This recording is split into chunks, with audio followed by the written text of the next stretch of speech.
Good evening, good afternoon, good morning, good brunch time, maybe. It's Deep Space Talk commentary time, and it's been a while. Since we've done one of these. We're going back to Bond, and it's Dave's favourite Bond movie, isn't it, Dave? It is. I've been counting the days. And thankfully, it's been fucking thousands of them. Where's this rank for you? Was this dead bottom for you? No, Diamonds are. It was second bottom. Diamonds are for everyone was flat bottom. And I haven't watched all the Bond films through for a while in terms of giving them a ranking. So I'm trusting to the ranking we gave 7 years ago, but it was bottom then. Die Another Day was ranked too high on your list, Dave. That was. I can't remember if that. No, I think The Man with the Golden Gun was the next one up, and then it was Die Another Day or something like still that. Ranked too high. No, I'm never bored, but I don't like Die Another Day. I can't buy into this. Oh, it's a lot of fun, or it's a beer and pizza movie. I've heard people say that, and I fully respect anyone's opinion like that. I don't feel that strongly about it, but it's not like I've ever enjoyed it. But I've never been as bored, and the bottom 3 films just fucking bore me so badly, and that's why Die Another Day doesn't fall in the bottom 3. But I do think objectively it's probably the worst. Yeah, it's the silliest, isn't it? It's kind of a bit more like, what the hell were you thinking? Yeah, I mean, I ripped it apart in print when I sort of wrote about it, but I'm never particularly bored by it, to be fair. Whereas Octopussy bores me. I'm kind of pissed off by it. I've just never really liked it. I'm aware that there's films that people that are possibly worse. For example, I stuck it below The Man with the Golden Gun, and I'm not actually sure it's worse than The Man with the Golden Gun, but I like it less. Yeah. Diamonds, I just found a miserable, misogynistic fucking mess. And if you're gonna make a Roger Moore film 2 years early, don't put a miserable fucking bastard in the lead role like he is in it. At least Roger looked like he was enjoying himself. Yeah. But I mean, only a certain kind of Bond can pull off the sort of pissed off to be here look. And Sean in 1971 wasn't it? He just looked a bit out of shape and bored. But no, Octopussy would probably be the one I enjoy watching least, and it's possibly anyway, the one I know least, in that I've seen every scene of the film multiple times, but like I can toss off what happens in other Bond films a lot quicker than I can Octopussy, because I just struggle with concentration with it. Yeah. Well, but this is going to be a fun episode. what this is hinting at for anyone who came to us late, which is, well, I wouldn't expect anyone to have heard nearly 8 years of episodes. If you have, that's amazing. Congratulations. They've slowed in recent years, and actually they're not all there anyway. Chris will look into it at some point, but some of the earlier ones are missing since we've been migrated and stuff. But they're all pretty much. Remind me, which ones are missing now? Just have a look on a Spotify or something like that, and you'll find that there's a few early ones missing and so on, or it appears that way anyway. The important ones, like actually the original. They're all on YouTube, aren't they? Though they are all on YouTube. But they were early on because I couldn't be. I thought the sort of copyright things were more serious than they were. Strikes are, but when they say, we can't monetize this video or adverts may play, that's of no import really. So some of the early ones I cut out intro music and stuff like that, but they are all there. What's missing is, I don't know, I think all the summer reviews are there, because some of them were done under the Cinematronics label, not under the label for this show.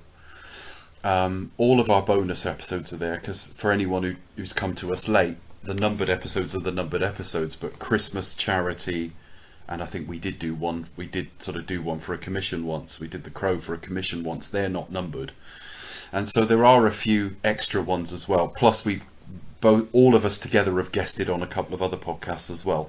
Do you expect us to talk as guested on other podcasts? So it's difficult to get the completeness, but the point I think I'm making is, it's not beyond the realms of possibility that you haven't all heard the Octopussy episode we did, and I could dance around this, but let's put it bluntly, I was very, very drunk, right? And I repeated myself. I thought it would be a bit of a laugh, and it sort of was, because I think it's an entertaining episode, but I am repeating myself terribly. The number of times I said he's too old, is like getting ridiculous, and I when it finished, I thought, I've said what I think, but I've not really been fair there. So it's not something I want to strike from the record. I stand by it all, and it's part of our canon, and I'm not ashamed of it. And you do change over time. I made jokes in early, one or two jokes which I won't repeat now in early episodes I wouldn't make now. It's part of like growing and changing. So I stand by all of our canon, but it's the one episode I look back on and go, I ain't proud of that. I'm not proud of that at all.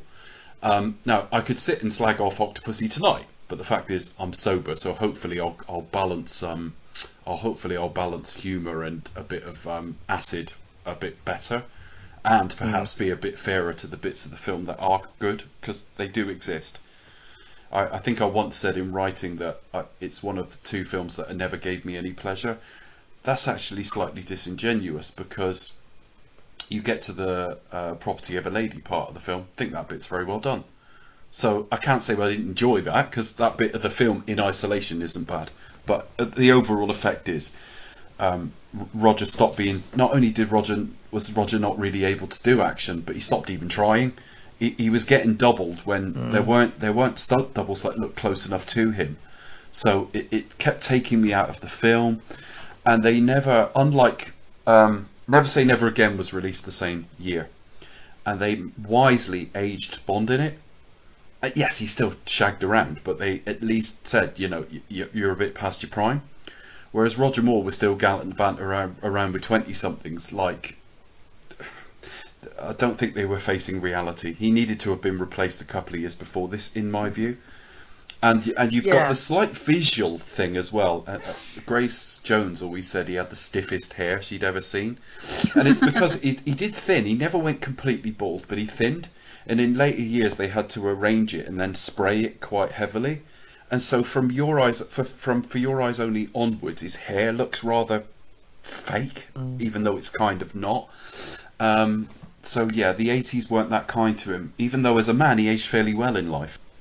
Yeah, I think it's odd, because I think it's one of those things where at the time it was almost like the done thing, because there was plenty of like those types of action films where you had older stars. Yeah. And so it was probably that kind of it probably fitted in with like one of those really, and I think because at this point Roger was a face of the franchise and kind of like just almost like part of the furniture. They were all very cosy at this point, you know. You knew what you were going to get. It wasn't going to rock any boats. It was going to do decent box office, but not blow anyone's socks off. It would look quite like the last film, in that the set pieces would be in different places and you'd have different singers, but you were broadly getting variants of the same film every 2 years. And there must have been some pleasure in that. I mean, I don't know which I would take, because at the moment we don't get anything like enough Bond films, and the sort of deconstructionist trend now means that our heroes never really have any fun. So, I mean, I've just seen the latest Indiana Jones film, and I was quite fucking depressed at the end of it, to be honest with you. Your review of that this week. Yeah, I was. Your review. I've got a written review on set tape. Oh, and we did a show on it, didn't we? Sorry, yeah. Yeah, we did. Yeah, at least it didn't kill him off anyway. So. Yeah, and which makes it nice. So if you offer me a Bond probably film, heavily rewritten at the end. Probably end you right off into the sunset. But if you gave me a Bond film every 6 years, and I'll feel a bit ambivalent about it, although it's definitely made to a high quality, versus every other year's and it's comfort food and extremely formulaic, I'm not actually sure which I would pick. So I don't want to slag the 80s. Certainly of the 80s, I liked 3 of the 5 films really a lot. You know. Yeah, for me, it's always an interesting thing, because quite a lot of things that I've done the past like year or so is I've always sort of had a bit of a what if kind of like thing, you know, like, or what if Lazenby have stuck around? How would that would have, even if you just did one other movie, how that would have changed the franchise going forward? And what if like Roger bowed out after Moonraker, which it was because it was always one of the things that he kept coming back for one more. They kept like negotiating with him. It was one at a time, yeah. Yeah. And it was just I think that okay. Even though most of the sort of screen tests and stuff that ever got done for replacements for him seemed and I might be misremembering this. Again, 7 years ago, I knew all this stuff because I did all the reading for the show. And funnily enough, I'm listening to the Nobody Does It Better audiobook at the moment, which is written by the same people who did the 2 volumes of the 50-Year Mission, which was the full oral history of Star Trek. They've also done one called Secrets of the Force for the entirety of Star Wars, which I don't have. But I went through all the I was having a bit of a Star Trek phase recently, so I had to listen to all of that again. And I've started going through Bond, but in terms of where I am with it, I'm just starting like when they were making On Her Majesty's Secret Service, so I'm nowhere near what happened in the Roger Moore run. But from memory, all the screen tests like Lewis Collins, James Brolin, etc. took place for this film. But in reality, I think that as soon as Never Say Never Again was going to happen, if you were going to replace Roger, you were going to do it for the previous film, not this one.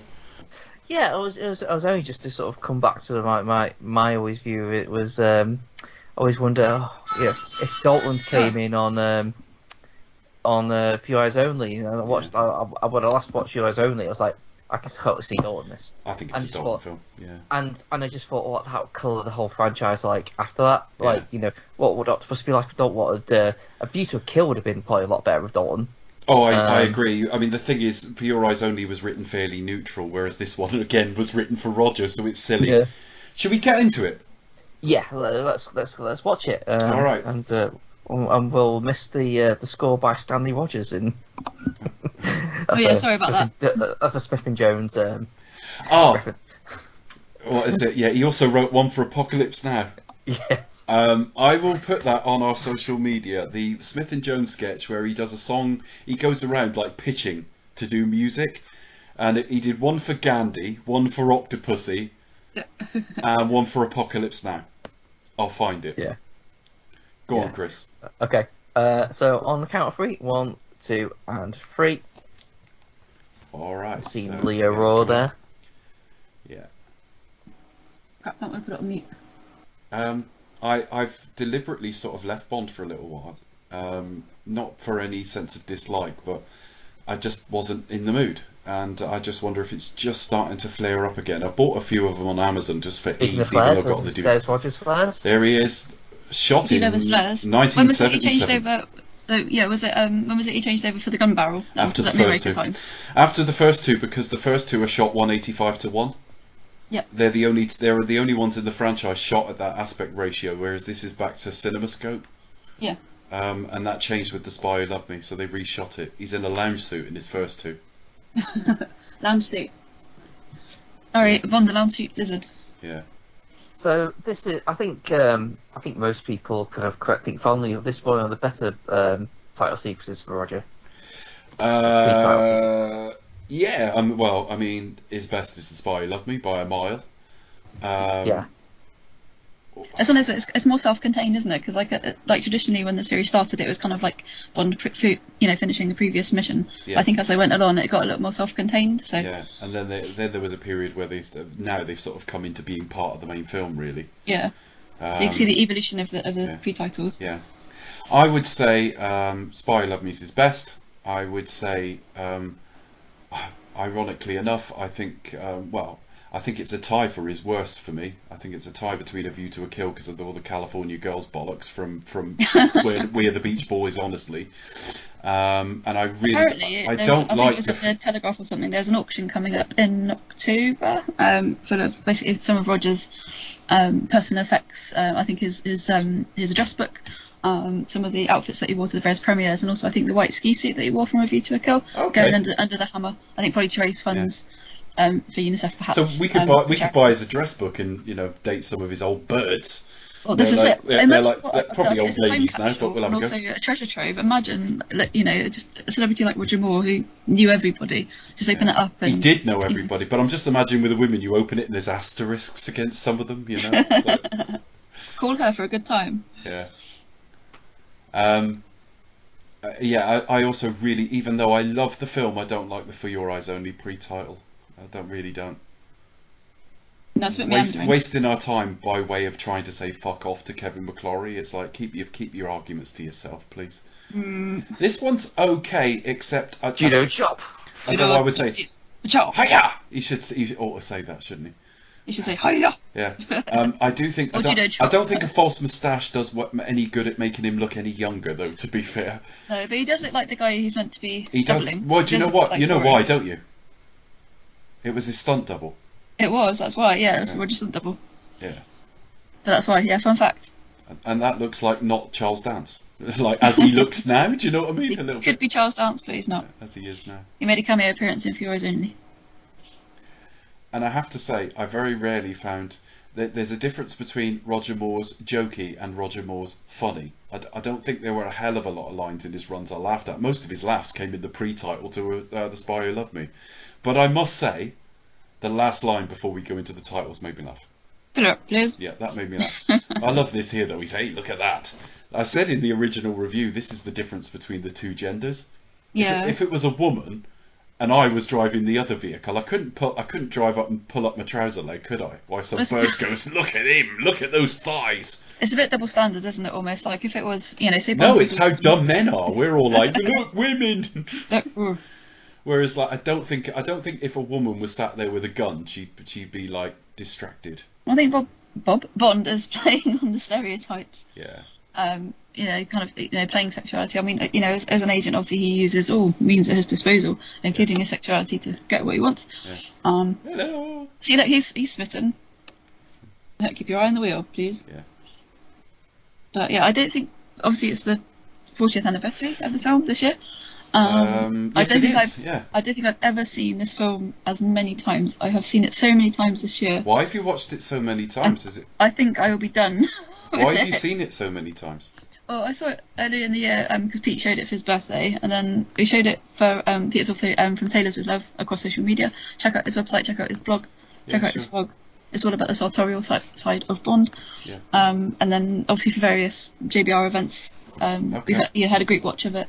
And then obviously at the Neem Valley Railway event earlier last month, which I'll go into later on, we showed it for them, and now we're watching it this evening. I think I've seen it. I can't tell you when, but I know I've seen it. In fact, I can tell you when. My wife hadn't seen all the Bond films and wanted to. It wasn't something I even suggested, but in the run-up, she wanted to see them all, and quite predictably, she didn't. She didn't slag off Roger Moore, but because it wasn't this whole era she didn't like. She found it. She said it was like.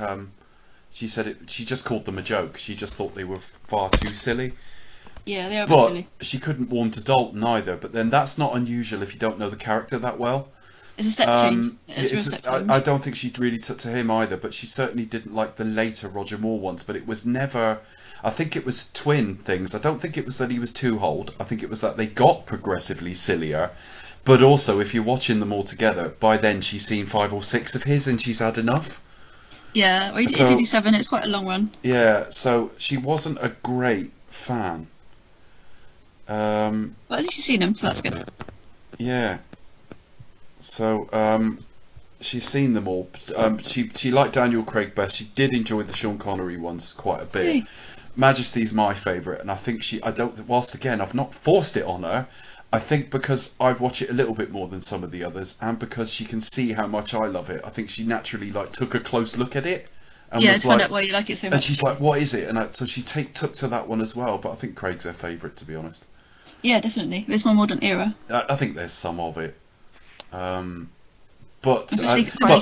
point was, I was about to say I've only seen this once since we watched it for our show, and I couldn't remember when. I can remember when. It was about 2 years ago now. It would have been about 2 years ago. I would have seen this, probably in the build-up to No Time to Die. I think Roger's my wife's least favourite as well. She finds him a bit creepy. I found him a bit smarmy, to be fair, but I think a lot of that was Roger is lovely. But he was such a lovely man. I feel guilty about saying it. It's a job. It's that scene in Moonraker where he's undressing her before he's even started chatting her up, and it's like I'm not coy about what do you do when you don't tango? About 3 to 5 hard labour. At the rate you're going, I just think that I'm not. I mean, the most problematic scenes actually in this series were probably Sean, but he just gave off this air of never thinking about anything other than sex, and I just found it a bit tiresome come the Well, end. I was like, oh, yeah, grow more, as up. you said earlier in our reviews, he's more sort of a lover, not a fighter, wasn't he? But yeah, I like that line. What do you do in Rio if you don't samba? Sean's a different energy though, because Sean has more rugged masculinity kind of thing going Yeah, on. I agree. He's a bit more like he's The just a same bit more like with Tim as well. Yeah, Bros is like a but combination of all of them. it is a bit different though, Yeah. because Tim's not. Well, it's hard because he only had like 2 films, and one of them was like a very like. I'm sorry, I've got to interrupt to ask one thing. What on earth was fucking what's he called thinking when he designed that scene? Spin her around by her thighs like she's like you're trying to get her to vomit. It's a bit silly, isn't it? But It got so tired as well. Maurice Binder is the number one reason why the Bond opening sequences look like they do today, and they're so good. So I feel bad saying it, but I just don't think they stand up very well in and of themselves. I don't know, they kind of got a bit clever. I mean, he sort of really pioneered. Yeah. It's kind of like the art form, really. Quite like his last one, but that's last I week. kind of like how like sometimes they fit, the bill. Like Live and Let Die, for example, he's kind of like voodoo sort of themes. Yeah, Japan, definitely. you got images of Mount Fuji. Yeah. And things like You Only Live Twice, for example. They were a bit more basic early on, but actually I think he had more ideas early on. Yeah, it was a lot more striking as well. But Yeah. obviously with like Dr. No from Russia with Love, obviously they're very. You knew instantly very which film it jazzy is. views. Now this, if it wasn't for all the arms coming around him now, Yeah, you wouldn't know. it doesn't stand out. It's Why? a generic Or put it Bond another way, poster. why would it not be A View to a Kill? Whereas Well, early so on, it could be. Thunderball looks like water. This next one looks like Japan. Do you know what I mean? View to a Kill, you can kind of tell because of the neon, and also you've kind of got like the fire and ice motifs. But I think Daniel Kleinman really brought it into his own, where he kind of included like the themes and motifs of the film itself Yeah. into the title sequence for sure. Yeah, absolutely. And that's something that Maurice Bender was lacking towards the end. He just uses the same props though. Like sometimes he just uses like exactly the same like. Yeah. footage. Now swing around by an arm and a leg. Yeah. Like, Something you might sound I won't be surprised if like if these images were probably used on like Spy Luppy, Yeah, probably. and they just like we'll just use that again. I don't know. I just wonder. He He probably probably he probably shot them all for Thunderball and just superimposed the 70s wig on her. My favourite's always the insertion of an outline of Roger Moore, just pop him up. Yeah. No, without these, in some of the kind of the great spy movies, they probably wouldn't have the title sequence that we do, that we enjoy today. So Yeah, absolutely. So look, I think it's vital he had a role in the series, but when I go back and watch, particularly his later ones, it does feel like a series spinning its wheels a bit. But that's not necessarily a bad thing. I think even this one, I think as I've got more tolerant of Roger, I think 2 or 3 things happened. Firstly, let's be honest, he died, and I think you tend to be a bit kinder to people after that happens. I think also I went to see him on a live show and just really fell in love with the guy.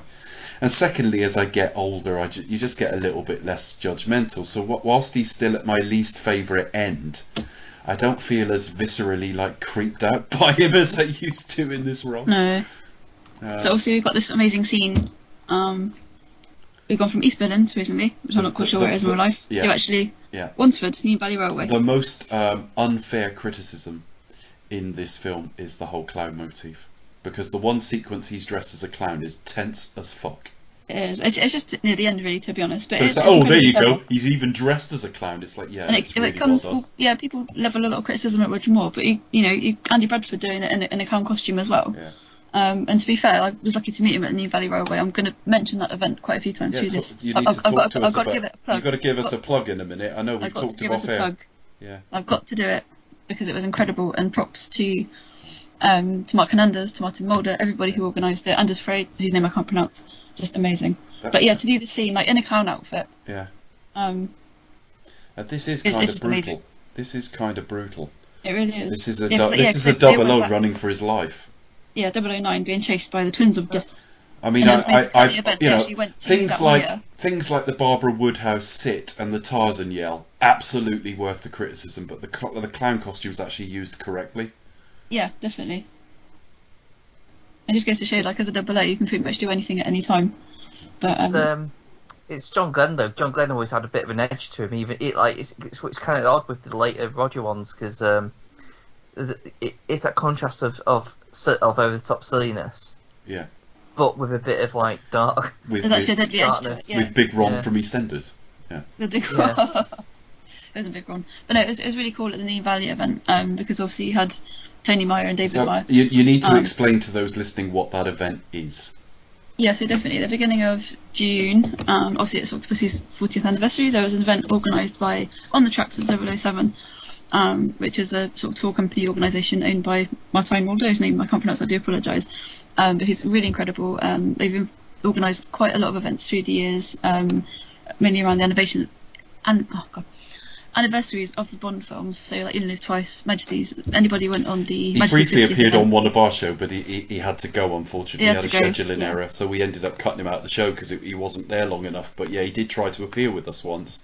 Yeah, we'll try and have him on at some time, but he's a very busy man. Yeah. But yeah, so they basically organised, so it was between him, Mark Hernandez, and a few others as well, organised an anniversary event at Neen Valley Railway near Peterborough, about 70 miles north of London. Okay. It's basically celebrating the event. I'll give a bit of a plug as well. So Mark Hernandez has written a book called On the Train Tracks, Filming Octopussy and Goldeneye at Neen Valley Railway. So which- Goldeneye was shot in the same place then? Yeah. Not the whole thing. I mean the relevant No, things but to obviously trains. the event where they get on the old Russian train, Yeah. on board Trevelyan's train. Yeah. That Well, was that's part what of I that assumed you from meant. the Neen Valley Railway. Yeah. But the event, when we went to the event itself, the focus was more on Octopussy rather than Goldeneye. We kind of went along the train tracks, but the focus was more on Octopussy. As obviously that's celebrating the event. I feel very conflicted when I watch him with Lois Maxwell because we're at the point, let's be honest, and I'm trying not to be too nasty, neither of them should be there at this point, but they had a wonderful friendly ambience around each other. Let's just say that. I don't know which pairing I prefer more really, so, like her with Roger, her with Sean. I think they're both kind of suited to each other. I mean, Moneypenny is a legendary character anyway. But I kind of feel The chemistry is different, largely because of age. Yeah. I think the chemistry is a little bit Sean. You get the impression she is a little bit in love with. With Roger, I don't really quite get that, but No, they with are that very backstory, very but- very good friends with a not the flirty backstory, edge. but like the fan theory of where they had a naughty weekend together. No, well, that's her theory. That's the one. That's the wonder if that's more with backstory Sean she rather wrote. than with Rog. I think it would almost play into both though, because let's say that did happen, which I don't buy. I don't believe. No, they don't really. it's a fan theory. But let's say it's a Lois Maxwell theory. It's her backstory. It's the one she came up with. Well, if that was now decades ago or some time ago, it's like they used to have a thing for each other, and so they keep up this sort of flirty ambiance as a repartee. front. Yeah, it's just a repartee they've fallen into, but it's not a real thing. This guy never got promoted, did he? The minister. No, Minister, not Secretary of State. Minister. minister. Yeah. He needs that job opportunities. True. I do think I was very harsh on Robert Brown. I called him the worst M and stuff like that. Bear in mind, most of this was pre the current era. You know. I will say he played better opposite Dalton. Dalton suited him better.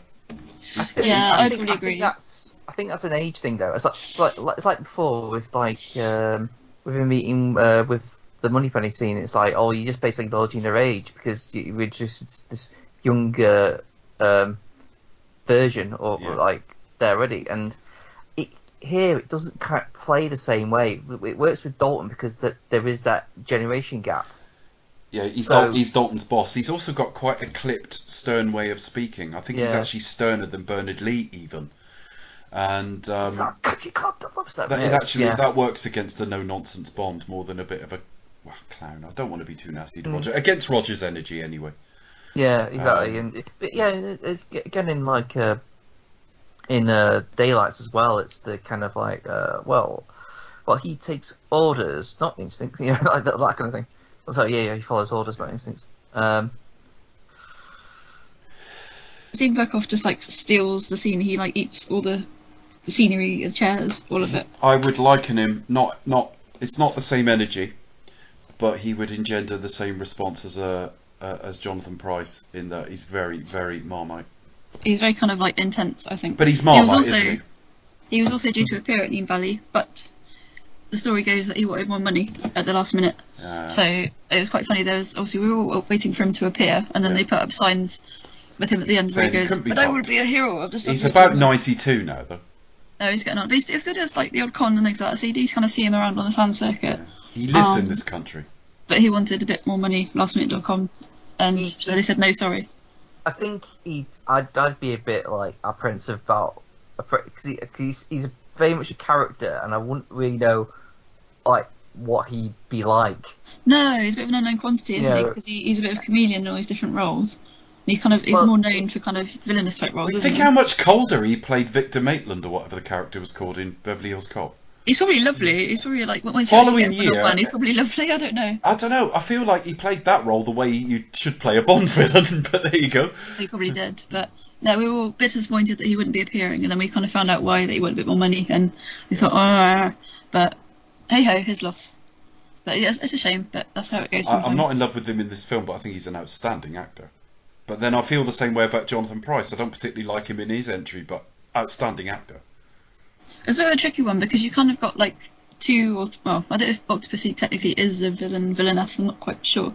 Probably not. Even though she's a smuggler. I mean, you've got Kamal Khan, and you've got Orloff as well. So it's a bit of a two-hander. I tend to think of Kamal Khan as the lead villain. Yeah. I just always struggle a little bit when you've kind of got a two or three. But I think the film's a bit muddled anyway, but that may just be the way I experience it. It's a bit totally different for sure. Where I have to be a bit careful is, every Bond film is somebody's favourite, don't get me wrong. But I very rarely, it has happened where people go, no, that's my favourite. But when I say to people I don't like Diamonds Are Forever, or you say to people I don't like Die Another Day, it's like they kind of expect to hear that. But I do get a lot of people who they say, no, Octopussy is my favourite Roger Moore. Yeah, I'm sure there is some. Nobody says it's their favourite film in the series, but there's some people who like Roger think it's one of his best. Now, who is that guy that's looking at? I recognise that actor, the one sat down. I think it's Peter Porteous. Let me have a little look. What else would I know him from? IMDb.com. Might not be Peter Porteous. I might have got it wrong. I've said that I've seen like so many times. Yeah, it's Peter Porteous. What's he best known for? IMDb says, Living Daylights. What was he in The Living Daylights? It could be that, couldn't it? So yeah, when Costco's about to go in the pig down the tube, he's the guy operating the controls that Rosika Milkos has to go and distract. So last time he had his face full of tits. Yeah, I remember him. Yeah, he did. Beth, what else is he I was picturing him putting a silly face on. Yeah, I recognise him. Yeah. Oh, he's in Space 1999. Okay. Also in The Protectors, so in a couple of Anderson shows. That's quite interesting. Full Tempo, another ITV shows. Canterbury Tales, didn't know that. So yeah, he was known within Bond films as also being that guy behind the counter. That guy behind the counter? Like Christmas tree. Yeah, but well, manning the pig, basically. Yeah, okay.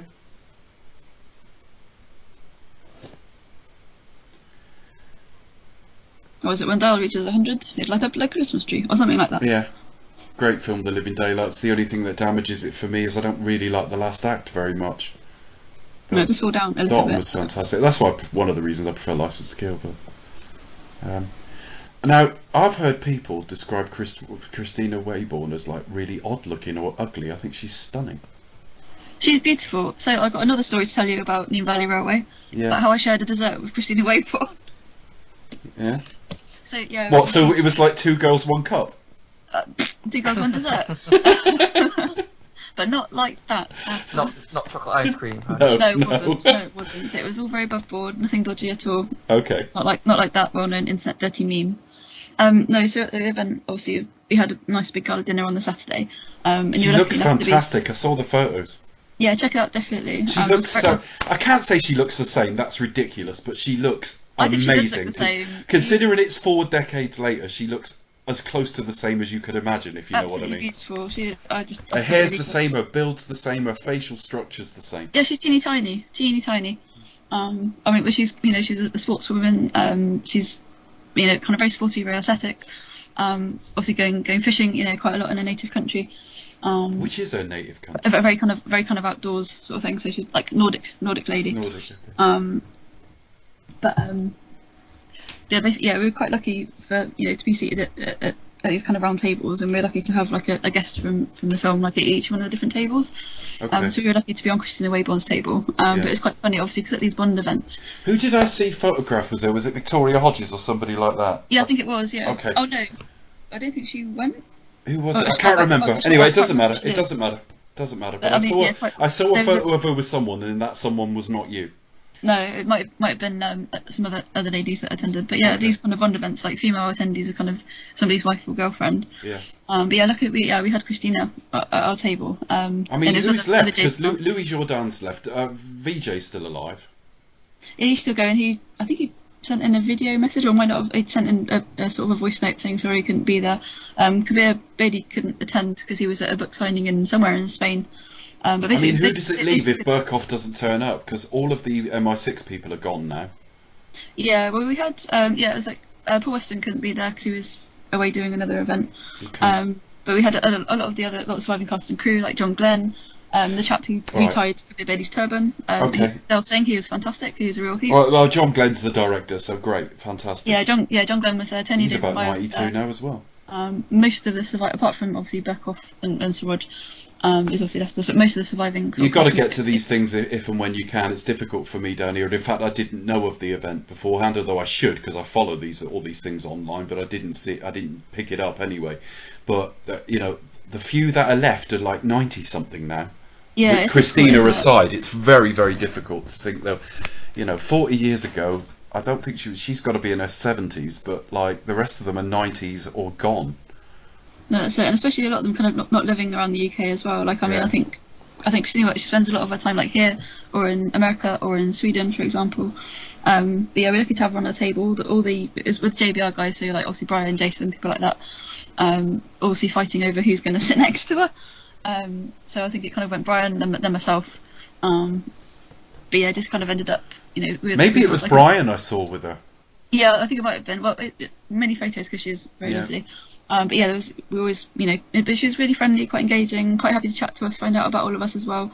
Obviously, we were Chris Wright, JBR fame, was like consummate host. Unless it was him. I definitely saw a photo of him, and I just thought about him because of what happened to him last year, and I was like, he's okay. Hope he's okay. But yeah, it was. I think it's like first sort of major Bond event that you kind of been to after everything. Take note, Eon, 2 fucking doors. Yeah, literally 2. Bloody count. Oh my god. Next time they get it right.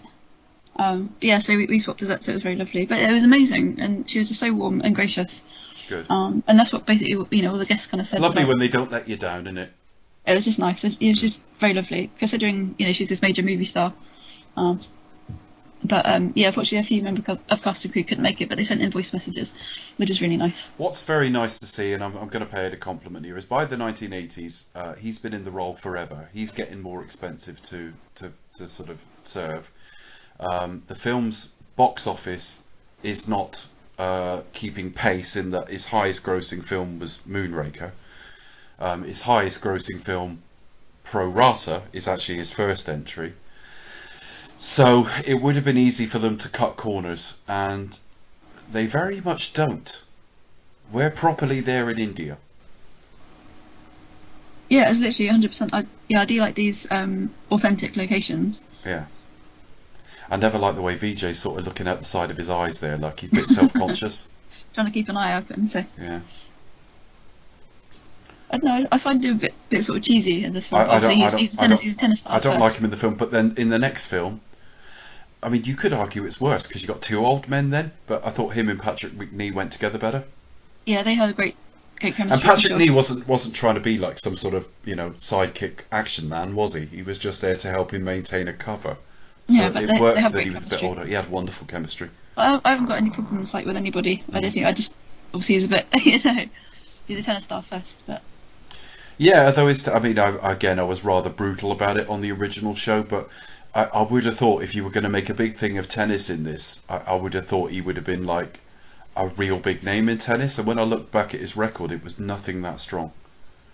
he was a professional tennis player, and he got to some Grand Slam quarters and things like that, but it wasn't a lot. No, I think I knew him. I mean, also we've got Wimbledon at the moment. He guested in Star Trek 6, one of them. Mm.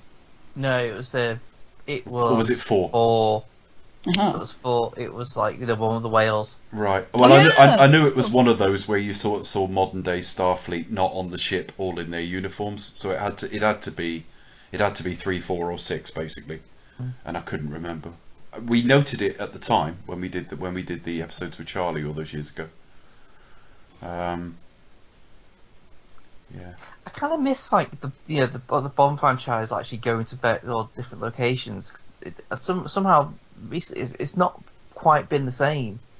No, Bond is known for globe hopping, really, isn't he? So. Well, since Craig, really, I'm not really sort of seeing. It's not. Well, really they went to like Jamaica, was it? I think. Yeah. No Time to Die. But then Cuba was shot on a stage, and then it was back over here again.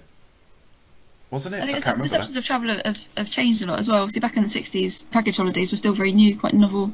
Kind of. Yeah, but we're not expecting him to go down here to Torremolinos. Torremolinos.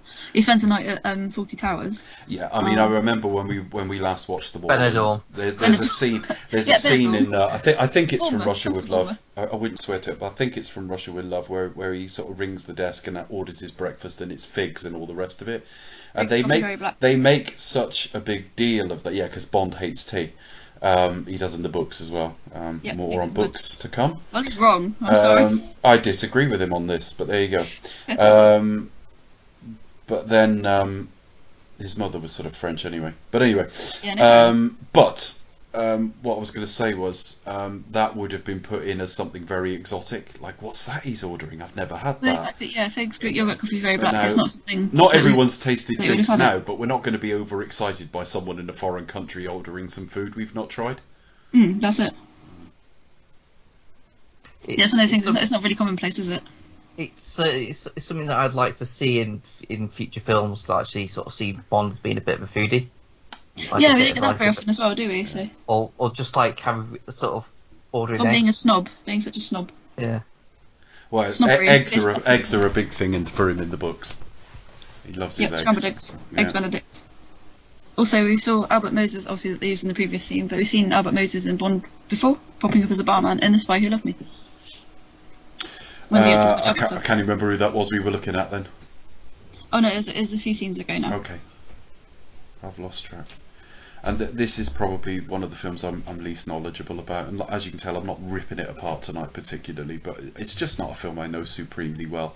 I've only kind of seen it so many times. I always liked her, and I'm surprised she doesn't get talked about more. She's very rarely discussed when people talk about Bond girls. I don't really know why. Hey, Magda? Yeah. Is it because she's like overshadowed by Octopussy? Maud Adams, yeah. I mean, possibly, but she wouldn't be the only secondary Bond girl to get into a conversation, would she?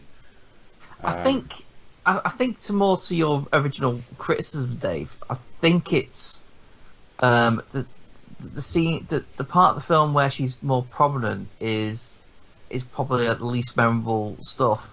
Yeah. And that's not a knock on her. It's just the film itself. It's not like a critique of her as an actress. It's just she just happens to be in the more boring aspect of it. Yeah, I guess so. To be honest as well, I mean, this was kind of like, I mean, she was more known, at home sort of in Sweden, but this is like one of the biggest breakout roles for her in terms of over here, like American or UK cinema. Yeah. I mean, she kind of did Let's Have a Look, Octopussy, obviously played Greta Garbo famously as well, but then did what does IMDb say? Airwolf in the 80s, which was huge. Dallas randomly. Sort of big like 80s sort of shows, but this is probably like quite a big launch pad for her. So. Yeah, you would have thought so. I mean, I don't know whatever else I've ever seen her in actually, but probably this, unfortunately. I don't know. I'll have a look. How do you think this portrays Khan here? Like, because I just literally had a thought now, with him being the one sort of having to cheat. Doesn't it kind of make him a bit more of a petty kind of, like, why does he need to go around gambling, cheating. It makes it sound like he's almost desperate for money. Because You know what I mean? because Goldfinger's iconic. Goldfinger cheated at cards. Also, Drax in Moonraker as well is the same. Yeah. He's a bit of a card cheat. Yeah. I think it's just a general tropey villain, isn't it? Yeah, I guess. Christina Wayborn has not done that much. Not in English language anyway. She was in 2 episodes of Love Boat. Oh. Okay. An episode of Werewolf, an episode of MacGyver, 2 episodes of Baywatch. I might watch that for research purposes. Research. She doesn't seem to have a credit since 2010. That's Wikipedia though. If I go to IMDb, there may be a little more sat behind it. But we need to think of like Werewolf and. And I don't know where she got the name Christina Wayborn, because she was born Britt Inger Johansson. Well, there might have been another Brit Inger, we don't know. But I should have asked her about that, but we didn't, unfortunately. Could be a married name, I suppose. She's got 20 credits in total. One of those is a short film from 2010, and then you've got to go back 4 years, and then before that, another 8 years. And still, I think she's more well known as a model as well. That must be it, because she really hasn't done that much in acting. I think that's quite a tense scene there between Bond and Khan. I mean, Louis Jourdan is probably best known playing Dracula. They monologue at each other too much these days, which is such a cliche. You know, history isn't kind to men who try to play God and things like that, and it's like they never actually used to do much of that. They did in the very earliest films, Typically, but then it kind of died away. monologuing. It died off a little bit after a while. They used to just have these tense bits sat opposite each other. It was a bit of a trope. Yeah. Was that the keep you in curry line? We've just missed the keep you in curry. Yeah, I'll keep you in curry. That's a bit embarrassing. Or maybe it comes a bit later on. No, I think it's where he just really gave him a bad. tip then. And Mask is D'Artagnan, obviously. Monte Cristo. Oh. Have you seen the newest Three Musketeers film? No, I still want to see that because it's got Eva Green in it. Well, that's why I went to see it for research Yeah. purposes. For research purposes. There's 2 as well. They've done 2. Another one's coming out at Christmas. Another one's coming out. Well, it didn't get that wide of a release. I think it came out. It didn't even come out to any of the cinemas near here. But I think it had a much wider release in Europe, from what I gather. Obviously. Well, it's in French. Yeah. Yeah, obviously, but it didn't even come out to any. It was in obviously London, for example, but it didn't even come out. Yeah, got it down here. Where I live. Got it down here. I can't find a home release version of it because I wanted to show it to my wife for the Christmas one because I said I want to see it because I enjoyed it. So I'm like, well, I'd like to go and see the second one, but of course I can't unless you see the first one, or I can't with you unless you see the first one. Yeah, I really wanted to see it. So, well, hopefully it'll come out. What have we done? Well, it's coming out on disc next month, but I can't see like a digital release yet. On disc. Yeah. But I liked it. On Laserdisc. And she just doesn't age. It was her birthday about 3 days ago. She's in her 40s now. She just doesn't age. She's still the fucking sort of sex kitten she still in that looks film. the same. Yeah. She's still like the character's still sort of using her feminine wiles and stuff. This is why Bond girls are forever, you know. Yeah.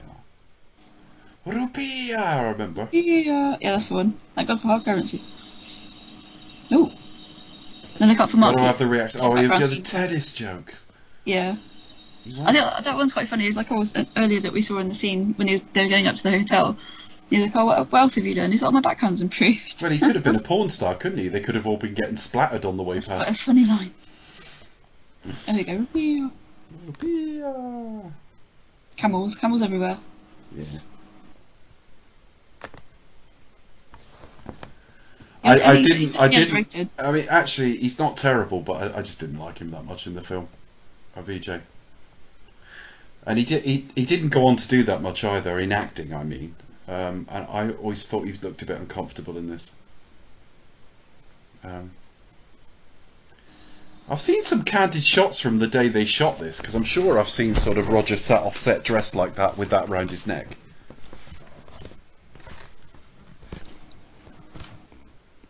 I'm trying to keep a lookout for Mark Heap because I think he appears in these scenes somewhere. Okay. I think he's got Blink and You Miss Him, I think. I don't even know if I know him. In the background artist. He was in Big Train, Friday Night That Dinner. Mark Heap? Yeah, that Mark Heap. You mean Brian from Spaced. Spaced? Yeah. He's in this as a background artist. He can't have been very old. No, I think he was. Yeah, I think he was like 20 or so. Oh, there he is. Yeah, he's the guy who throws the fire. Obviously, in heavy makeup. Oh, I did not No, know. I don't think I did. It was him until you guys pointed You it said out. Mark Heap, and I swear I nearly went, what, from Spaced? And then I thought I must have Yeah, the name I right. Yeah, thought it's that. I from thought, Space, no, yeah. there must be some other, Yeah. like... Last, for viewers who don't know what on earth we're talking about, because Spaced was the quarter of a century ago now. Friday Night Dinner, the neighbour who's scared of his dog. That's Mark Heap. For something a bit more recent. But I first encountered him in Spaced as, like, again, another neighbour, but he was a neighbour who was like an artist. Yeah. That's Mark Heap. There's stuff like Big Train and things like that. And he's had small parts in the Edgar Wright's films as well. If you look at certainly the bar in which they meet Brosnan, he's working the bar in there, and I think something similar in Hot Fuzz.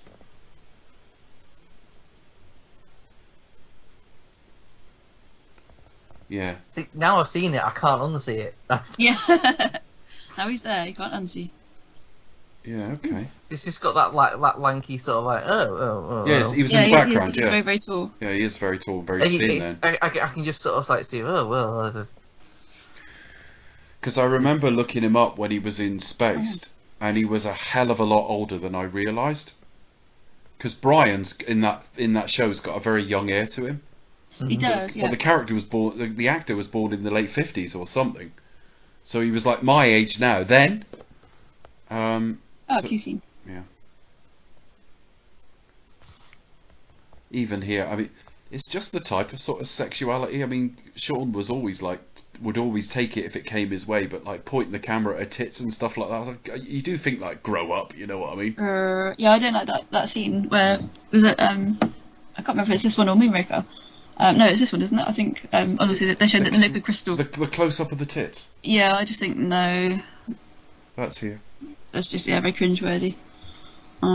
It would be alright if I found it funny. Now, humour's completely subjective, but everyone said he was the funny Bond, and I'm like, I didn't laugh that often.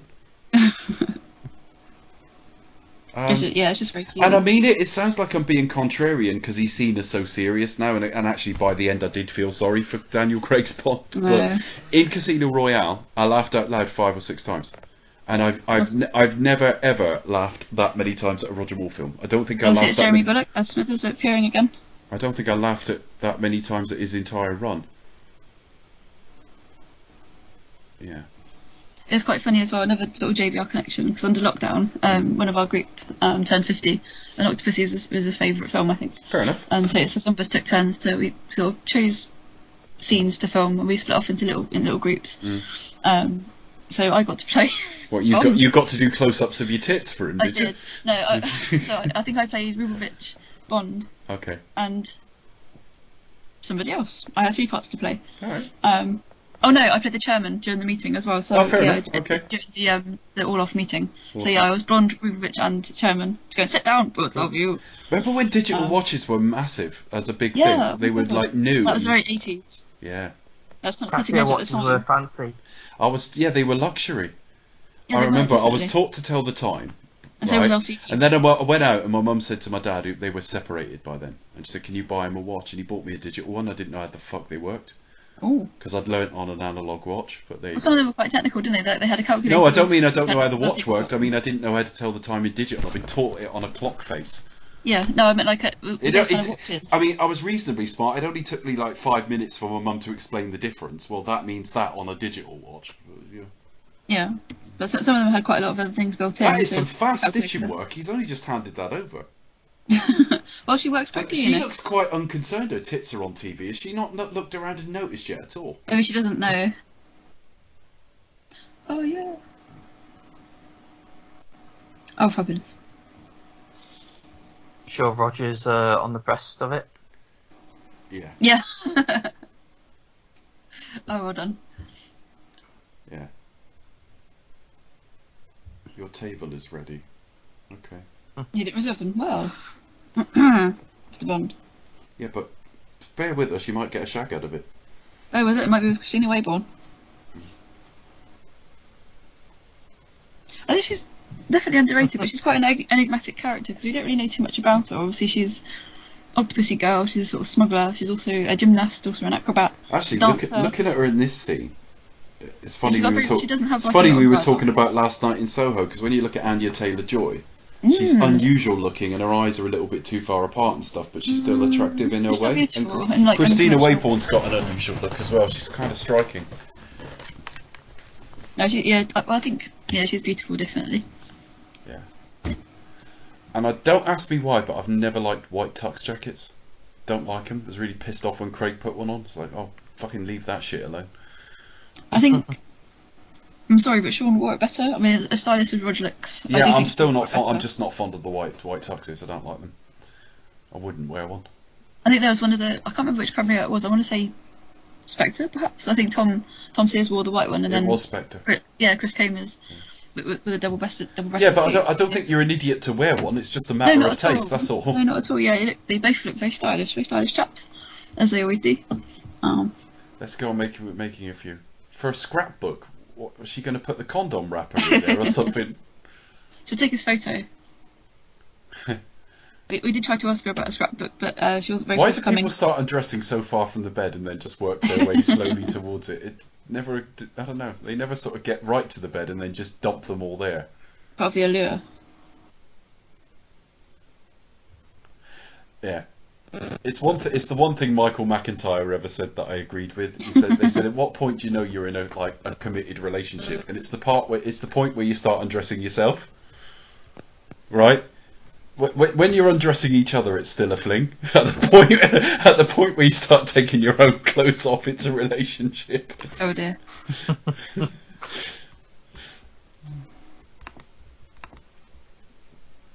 Yeah. I can also confirm that his joke about sort of like having kids as opposed to couples who don't have kids is absolutely spot on. I don't know that joke. Or I may have heard it. I don't know. It's basically sort of like saying like, oh, you know, like you couples who are watching, you have no idea. You think, oh well, no, we'd love to have a child. It's like you have no idea what it's like. Yeah. It's like he just makes jokes like sort of you're driving down, you're sort of, oh, there's that new restaurant, we could go anytime. Yeah. In comparison to like having kids, which is like, we'll never go. We'll never go there. Yeah. The only thing that Nothing annoys me with Louis Jourdan is the way he pronounced Octopussy. Octopussy. Octopussy. It's like he doesn't really speak English at all, and he's learnt it phonetically or He's something. learned it, yeah. I think he probably just enjoys saying it. Yeah, I know.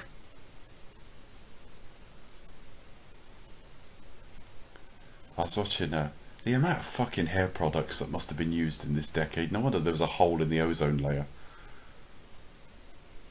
I was watching, it was on Netflix the other day. It was a documentary about Wham. Right? Oh yeah, apparently that's really good. And it finishes with the final, which is their last concert at Wembley Stadium in 1986. And you get reactions of the audience, and there's just so much hair, and it's so well coiffed. I'm thinking the amount of hairspray. You know, if someone lit a cigarette, Wembley Stadium would go up like a fucking match with the amount of hairspray in that crowd. She's like, no, you've had it. That's it. Lands and breaks her neck. That's the end of the film. Yeah, that is quite a very dangerous sort of thing to do. And now she's just getting in just her pants.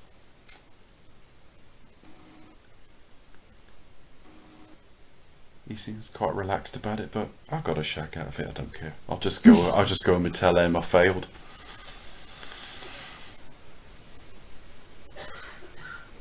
No, I just started. We're getting ready for Casino Royale, so I'm alternating between the Nobody Does It Better audio book, which is about 30 odd hours of it, and Forever in a Day, which is obviously effectively a retrofitted prequel to Casino Royale that came out about 3 or 4 years ago,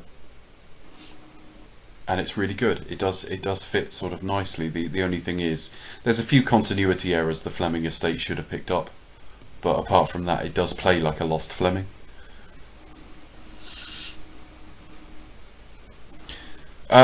Once again, I suppose this happens a lot in Bond films. Eva Green doesn't appear for maybe an hour, but yeah, Octopussy takes a long time to make an entrance in this film. Mm. I do like how they do tie it in with the actual short story. I'm trying to remember the short story. I've read it, but I don't remember it. It basically is like just it's. I thought you were like, reading them in order, by the way. How have you read Octopussy? Well, no, I know the story of. Oh, do you? Octopussy, All right. So I've read, I've read like the kind of like the basic plot of them. And, Okay. obviously, 'cause it's quite short. I've read them all, but I don't remember the short story very well. I'm about to go to have a look at it now and see what I can remember. Well, basically, like it's basically the story that she tells, like, oh, what you did for my dad. In other words, like it's a story of in other words, with the gold. Yeah. Yes, it was. Yeah, so basically, yeah, it goes into Smythe's backstory. You like allowed him to sort of die his way and kind of like. So Octopussy is a sequel to Octopussy. Cool. Yeah. I remember some of the short stories. I remember The Living Daylights very, very well. It's basically a flashback. The Property of a Lady is The Property of a Lady from this, more or less. Quantum of Solace is really good. The Hildebrand rarity is largely a little bit like it's sort of bits of it are used in License to Kill. I don't remember them all. From a View to a Kill is nothing like the story. No, that's completely different. Completely different. But funnily enough, you've named the one I didn't really remember too well.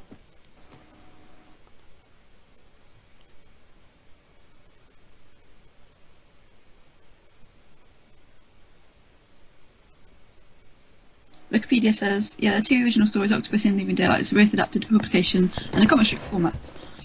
First Octopussy, starring Roger Moore's James Bond, was the backstory for the film Octopussy, whilst The Property of a Lady was most closely adapted for the auction sequence, obviously, as we know. Living Daylights. Have I got this right? Is Quantum of Solace the story he's told about the married couple and the woman who was a cheat and everything else? Was that Quantum of Solace? I think so. Because I liked that. It was a really unusual little story. And Bond is just listening to it. Yeah, because he does receive his Quantum of Solace, his little, But Becca will have gone through the books many, many more times than me. And we're about to do Casino Royale, and I suspect I've read that 3 or 4 times. But some of the later ones I've just done like once. It's one of those literary classics, isn't it? I think it's kind of up there with like. But it goes first as well. Sense and Sensibility and Great Expectations and all those for me, as far as I'm concerned. The strongest thing about the modern era. The biggest compliment I can pay Casino Royale is like the strongest books.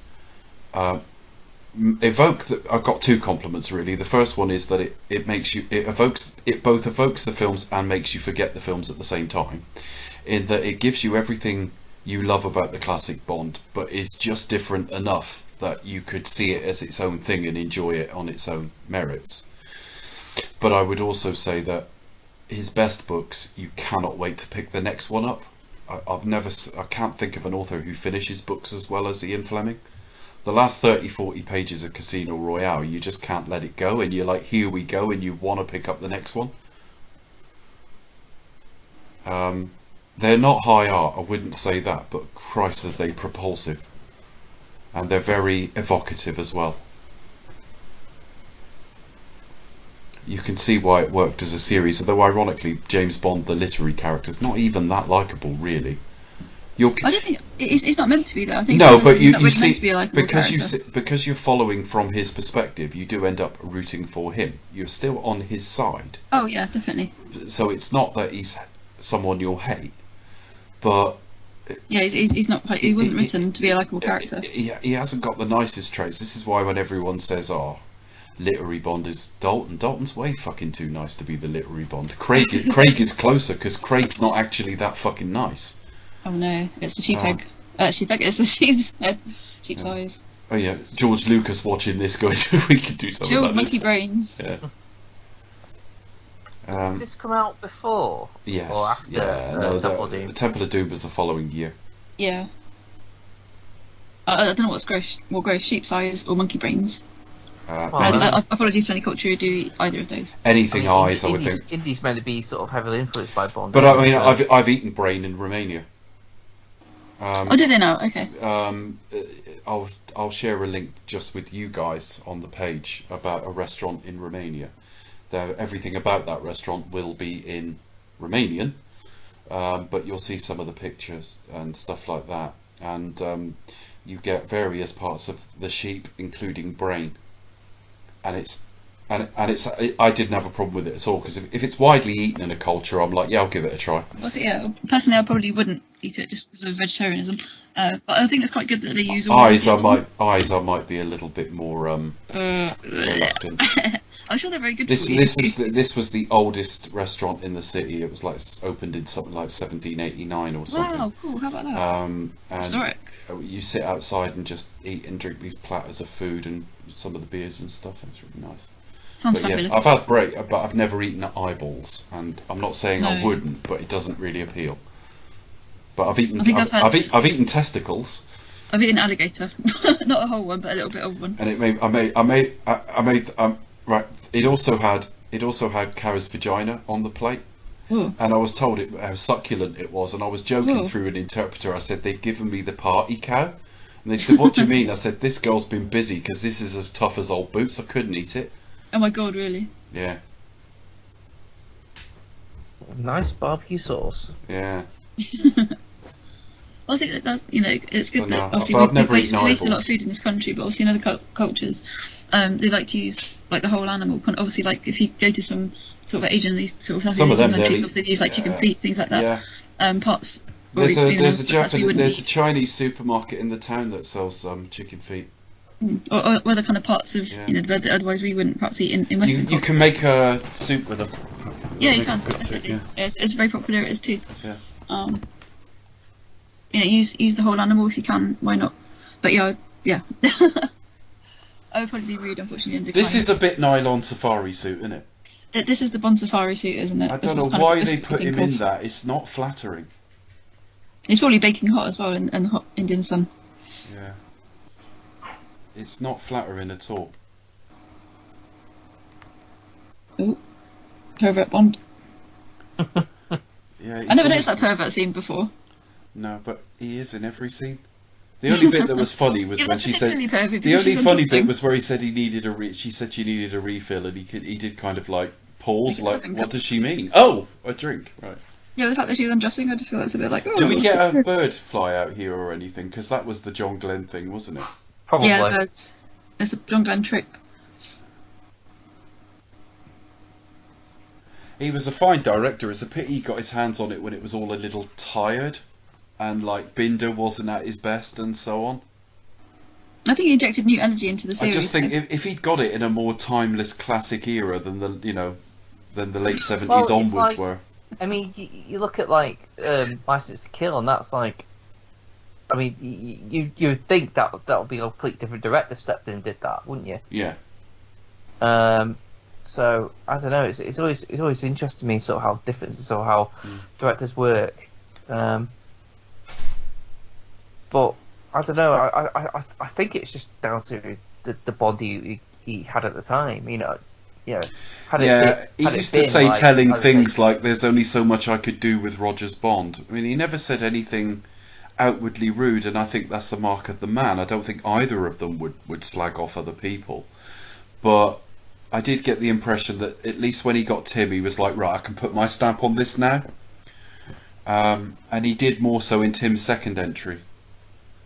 And I think that's because a lot of the Living Daylights was written before they knew who was playing Bond. They tend to write them a little bit neutral, which is probably why it reminds me of For Your Eyes Only, because For Your Eyes Only was written as in, we're not sure who Bond is, let's just write it a bit straighter than...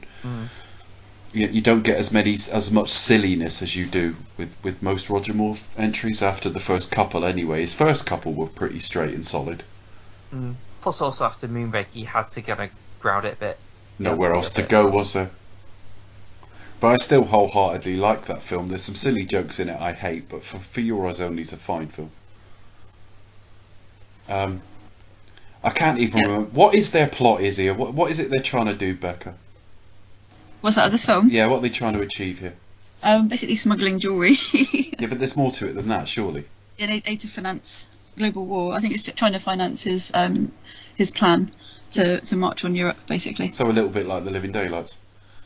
Similarly. Yeah. Okay. Yeah, but it's kind of like Cold War, kind of like. Yeah. Cold War shenanigans. I know. Yeah, but a bit like in the Living Daylights, he's presented as Russian, but he's rogue and he's doing his own thing. He's a rogue agent. Yeah. Yeah, I mean, it's like, yeah, he wants to instigate a war for his agenda, and the other one is just, well, I'm gonna so we can get march rich all on the over back of it.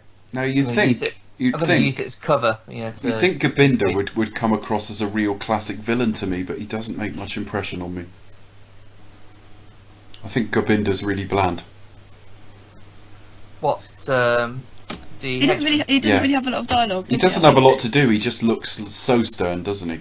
Well, I mean, Oddjob had no dialogue, but no, so he's quite imposing though. I think he's quite underrated. I think even though he has like dinner at 8 o'clock, or yes, excellence. He has very minimal dialogue. I think it may just be he doesn't get enough to do. He's just a tall guy. He's got no. He's very tall, very imposing. He's got no like. He's not that bulky, is he? Presence of for himself. Do you know what I mean? No. I think the series was a little bit on autopilot at this point. The Cold War had been going a very, very long time. They had to check in with it every now and again because it was so big in the world. And the villains are a little bit rinse and repeat. They come from different parts of the world, but they've got similar traits, and their henchmen have similar traits. And yeah, there you go.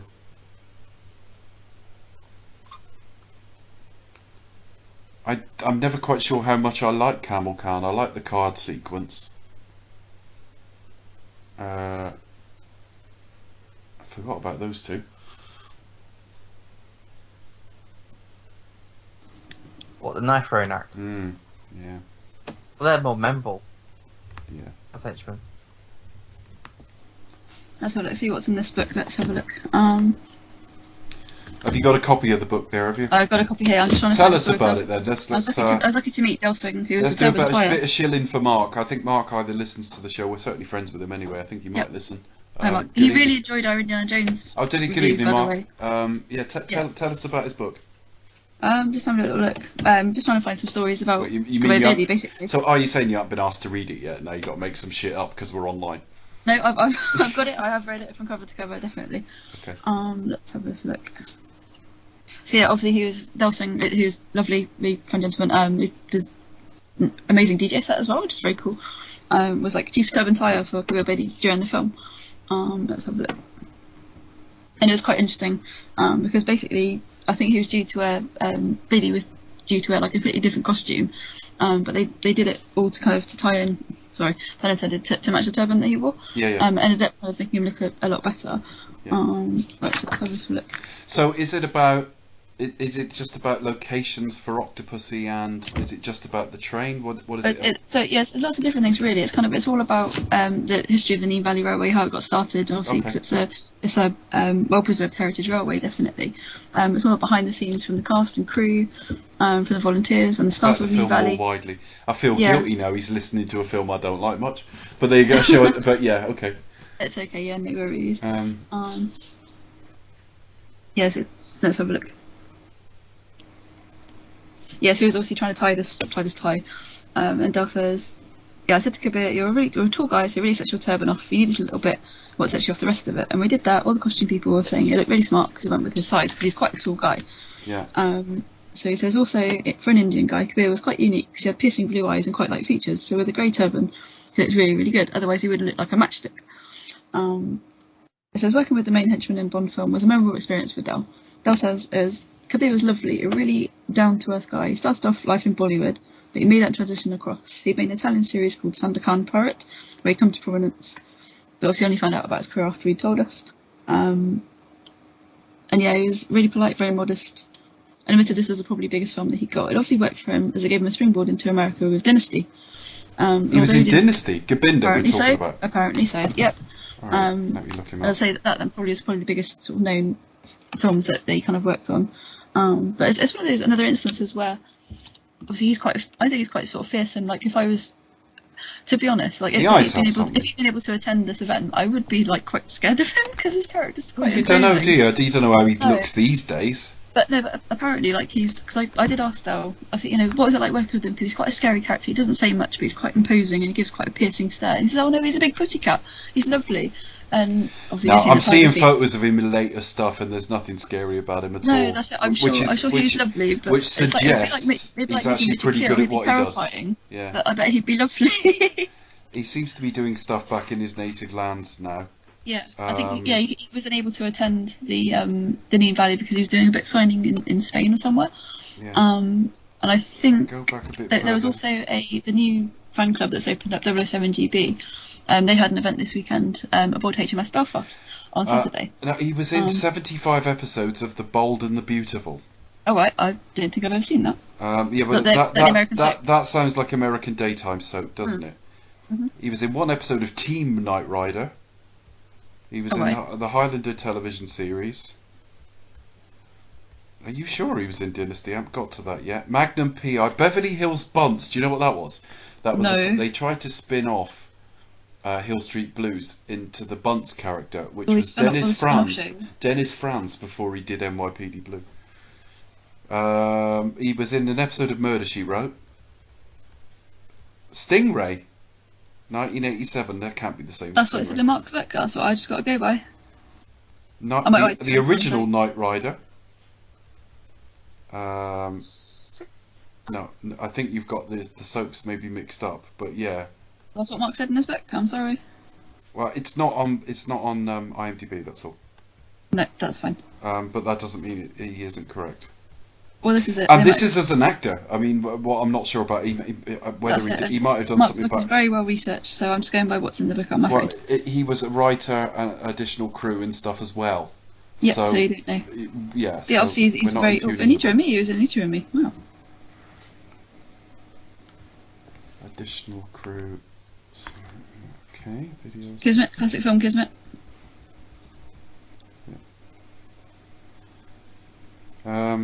And he My aunt's stuff. He was named after Kismet. And he starred in West End musical adaptation of MMK's Far Pavilions at the Shaftesbury Theatre in 2005. Wow.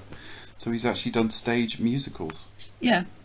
He was in Stingray, but not that Stingray. No, not in 1987. No, No. We've just missed the Tarzan yell. Oh. I just think I just think that sometimes they couldn't help themselves, and I just felt like if they'd stood back and just asked themselves one question, they might have stopped themselves. And what I mean by that is if they'd stood back and just gone, who would find this funny? Who is this aimed at? The thing is, though, I think probably people would have said, yeah, I would have, yeah, I love that. Really? At the time, yeah, I think if you did, the feedback loop they would have got would have been, yeah, people like this, people expect this kind of humour. All right. Expecting it and finding it funny is a different thing, although I have to say this line is funny that's coming up now. Well, I think it's just, I just think it was those goofy things. It reminds me, George Lucas's humour was a little bit like that in some of the Star Wars film, where the things you laugh at aren't funny. It's more the idea of it than the execution. This is funny though. No ma'am, on with the economy tour is a funny line. That's one of my favourite lines in the film. No ma'am, on the economy tour. Yeah, it's kind of. I'd normally lost interest by this point, so I don't think I'd noticed that line for a long time. But it is funny. It's kind of along the lines of No Ticket in Indiana Jones. It is very. But yeah, Tarzan yells and stuff like that. I just think have a word with yourself. There are ways to be funny without just being goofy. Hey, I wonder if he's getting a massager. I wonder if he'll get a happy ending.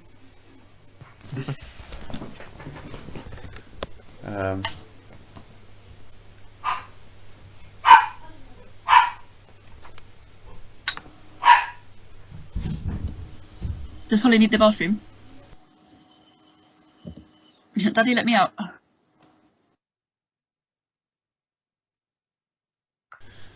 So this is the. He's very cute. This is. I think we saw this on the wall in Die Another Day. The alligator, yeah. What do you reckon? I'm not The quite. costume. I love the fact he's got a windscreen on it. I never really noticed that before.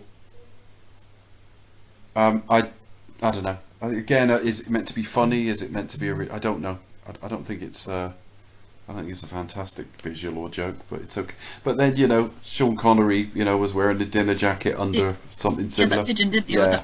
So yeah, it's not out of keeping for the series, and I think occasionally, particularly if you're not a Roger fan, it's easy to sort of hang things on him that actually other Bonds would have done as well.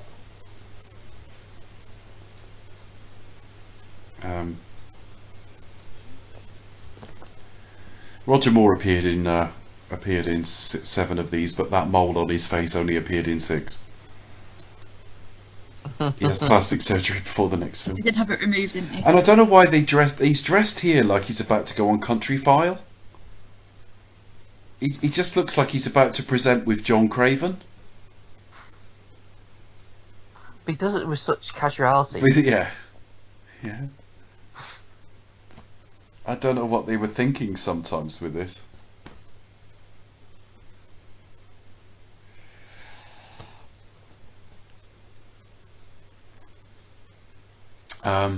Yeah, so Maud Adams finally. Beautiful woman, very underrated in The Man with the Golden Gun, I thought, and I thought she looked beautiful in that film. I think she's a bit too 80s in her hair here, but it's sort of nice to see her back. I think I'm right in saying she was Roger's favourite leading lady. He was asked about it on his various tours, and I can only imagine he would give variations of the same answer, unless he was genuinely forgetful, which I don't believe he was. And he was asked who his favourite leading lady was, and he said Maud Adams without a moment's hesitation. I think he loved working with her. She always reminds me a little bit of Lois Charles in looks. Just a little bit. Well, it's there's a similar kind of like, hair shape, shape of face. Similar shape of face, yeah. Anyway, enough of this drinking. It must be time to milk the cows.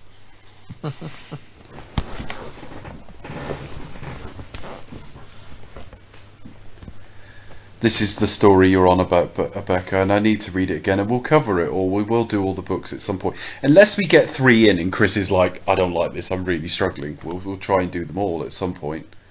No, I mean, to be fair, like with the Flemings, they do kind of. I mean, there's probably 1 or 2 that go on a little bit, and I think they ebb and flow. To be fair, they're quite relatively short, and they do kind of whip along at a good pace. They average about 250 pages. Some of them, I think the first. Because I'm also part of an Instagram Bond book club, and I think obviously the first year we did it under lockdown.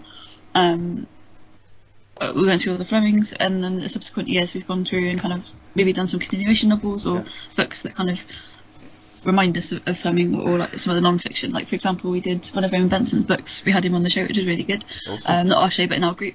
And then the next one that we're doing in our group is Reflections of Death. So the Dynamite comics. But yeah, so I think it's probably been. The comics look good. I haven't really done any of them though. They look good. Yeah, check them out. Highly recommend them, definitely. I love the art style. Amazing. They really kind of there's quite hard edge to them. I recommend maybe not reading them to your children, but the early books are kind of. It gets a bit more mixed later on, but the early books are kind of almost enjoyed alternate entries. Like I liked the first one, then I didn't like the second one, then I loved the third one, then I didn't really like the fourth one, and so it went on. From Russia with. Sorry. I do think Octopus. Sorry, just on a separate note, I do find the Octopussy like henchwomen costumes a bit too much. Is it The Greatest American Hero or whatever it's called? That guy who was in Carrie as a superhero. I've got to look up the costume because it reminds me of that. It looks vaguely superhero-ish. It's really odd. Those, yeah. Yeah. It just screams like sort of like a Star Trek episode where they landed on the planet Women. Oh yeah.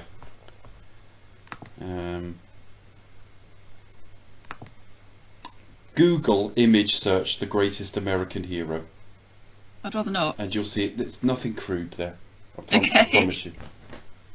And you'll see exactly what I mean. And it's not something I've ever watched. I saw a photo of it years ago, but it sticks in your head. Google image search Greatest American Hero. and you'll see the blonde guy from Carrie, and it reminds me of the outfits in this. Yeah, it's pretty much. Yeah. Never seen that show, I just know of it. Here's a publicity still of your enemy.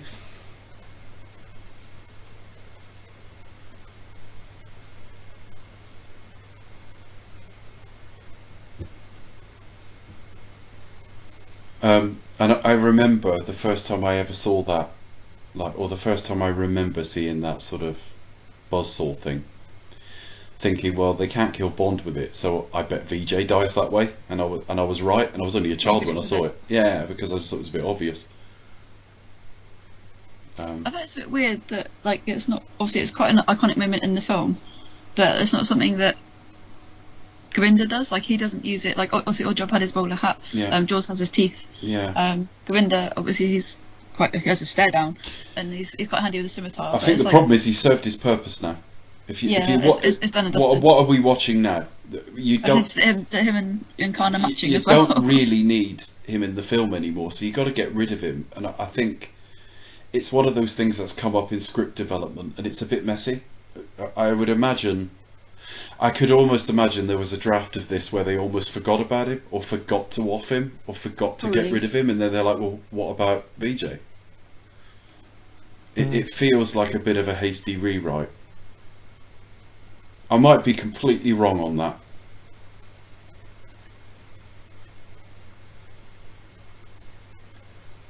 But yeah, I don't know what he went on to do. He made some quarterfinals in tennis, and that was about it. And we saw him in Star Trek, but he didn't, at least a few years ago when we looked, he didn't have many credits at all. VJ expert camera charge. Yeah, he's filled out a little bit with age. Let's have a look. He is a leading tennis commentator for Fox Sports in the US and Star TV in Asia, and his California-based company, even that's a fucking pun, First Serve Entertainment, is one of the leading multimedia production companies that deals with Asian American content and helped Disney, Turner and ESPN enter the Indian market. So that answers the point, really. He's not an actor. He had 9 credits. His last one was 2001. Not the film 2001, the year 2001. And I always struggle to remember her role in this and what she's being used for. Yeah, she's basically the front, isn't she? Yeah. The smuggling operation. So. Okay. I think she's quite, obviously, Bond girls, Bond women, they get like a rough time. But I think she was, especially for the 80s as well, you kind of got like, obviously, View to Kill mentioned women's lib, like, in America as well. But, she's kind of, yes, she's a diamond smuggler, but, she's also an athlete as well. But she tells Bond, but I've diversified shipping, hotels. She's a businesswoman first and foremost. She owns her own properties. She's got a team, she's got a business. But it might be. It's been bollocks all the way through the series, though. We'll get a Bond girl come along and they'll say, "Finally, a match for Bond." How many times have you heard that cliche? I know. They've had agency right the way through the series. Only not to be. So. Honey Rider was a bit childlike, and she is in the book as well. Tatiana, you could debate, but I mean, Pussy Galore had tons of agency. And, no, that's it, exactly. And you'll get the odd clunky one, because I think Domino was a bit bland and a bit easy to dominate. Even people like during the Brosnan era, like Jinx, Wei Lin, for example, they're quite tough women. They can hold their own. They're agents. Well, Wei Lin was more talented than Bond in that film. They still have to be rescued. They still have to be saved by Bond. And the same here. Well, that's a set. That is definitely a set. Bond still seduces Octopussy. I mean, successful businesswoman, also a criminal, but also gets seduced by Bond, or she tries to seduce him. Yeah. So. Yeah. But, like, for example, it's also the anniversary of Live and Let Die, which had its premiere at London premiere this week, 50 years ago. And how refreshing at the time it was for Bond to be turned down, like Rosie, obviously African American woman, to turn Bond down. So he still had her. Shock horror for the time. But he still had her. That's not actually that. Well, he did, but she declined first of all. Yeah. So. But and of course we're 60 years from Russia with Love as well. Yes. I mean, yeah, some Bond girls are kind of fared better, but that's why I kind of think No Time to Die was so refreshing to have somebody like Paloma, who, even though she only spends like 10 minutes on screen, which is a great shame. And like, you know, doesn't she saves Bond's ass pretty much.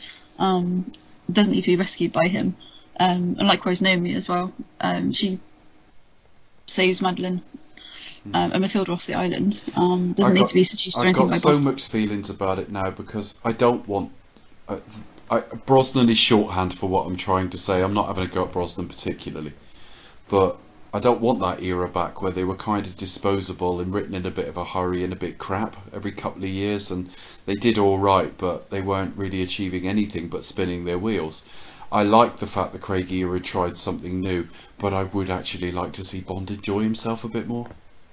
Yeah, I think the Craig films definitely are a bit dour and a little bit. Well, the first couple were all right. They just started navel gazing from the third one on. Yeah, that's kind of where my sort of controversial take is. I think as popular Skyfall is, I think that's probably the ultimate ruinous Bond movie. Though if he'd stopped, Also, if he'd stopped, but if he'd stopped at Skyfall, everyone would say what a great run that was. All right, Quantum weren't perfect, but I like Skyfall more now than I used to. But I definitely think it took the Bond era. It took his era in the wrong direction. We got. You know what really went wrong with it is the kind of whole the Q scene with the like exploding pen. We don't really go for that. We don't go for that. We don't go for that anymore. Right? Which basically kind of shits on GoldenEye essentially. But then, in the same movie, you got jizzing over like the vintage DB5 or the gadgets. Yeah, and that. so Like, it was very fan servicey, but it was also Bond started. The Bond series started to spend all its time justifying its own existence. Do we need a 00 section? Is it outdated? Are you a relic? Are you outdated? Nothing to do with age, in my opinion, but just about, is the Bond series still relevant? And then we can't just have him half-heartedly shagging women, you know, and sort of enjoying it because that's sexist. So yes, he can sleep around, but he's got to have a bit of a tough life. He's got to pay for his pleasures. And I just think, like, by the end, I loved Daniel Craig in the role. I really do still. But I just thought the entries were starting to get progressively worse, and they were taking it away from the promise it had to start with. The first two entries were exactly what I wanted, and they were more Fleming-esque than anyone has ever really seemed to admit, because the Bond is not that likeable a guy, and the Bond in Casino Royale wasn't. And they started trying to like humanise him and have him agonise about stuff, and it's like, can we have Bond just enjoy himself a bit? You can still have character development. You don't have to go back to it being Brosnan, you know, you beat my time and wow, I'm the best at everything I ever attempt. You don't have to go that far. You can still have him get cut, you can still have him get hurt, but like, show him taking some pleasures in something. She's thinking, I've had him. Had enough. Yeah, you know, I think with the deconstruction era, it's always been a bit. That's my problem with like indie as well. Navel gazing. Yeah.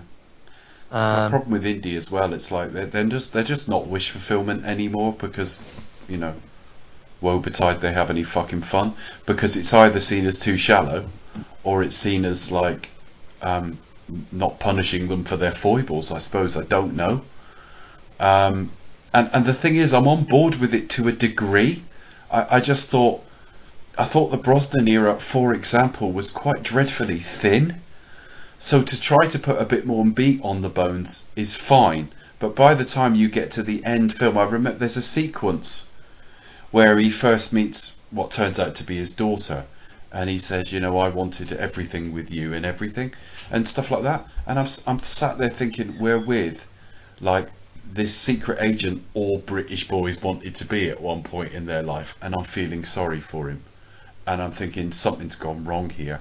And by the end of the Indiana Jones film, I was fucking depressed, you know. And I just think, like, there's got to be a balance, and they haven't found it yet. It isn't Take It Back to Brosnan or more. It isn't.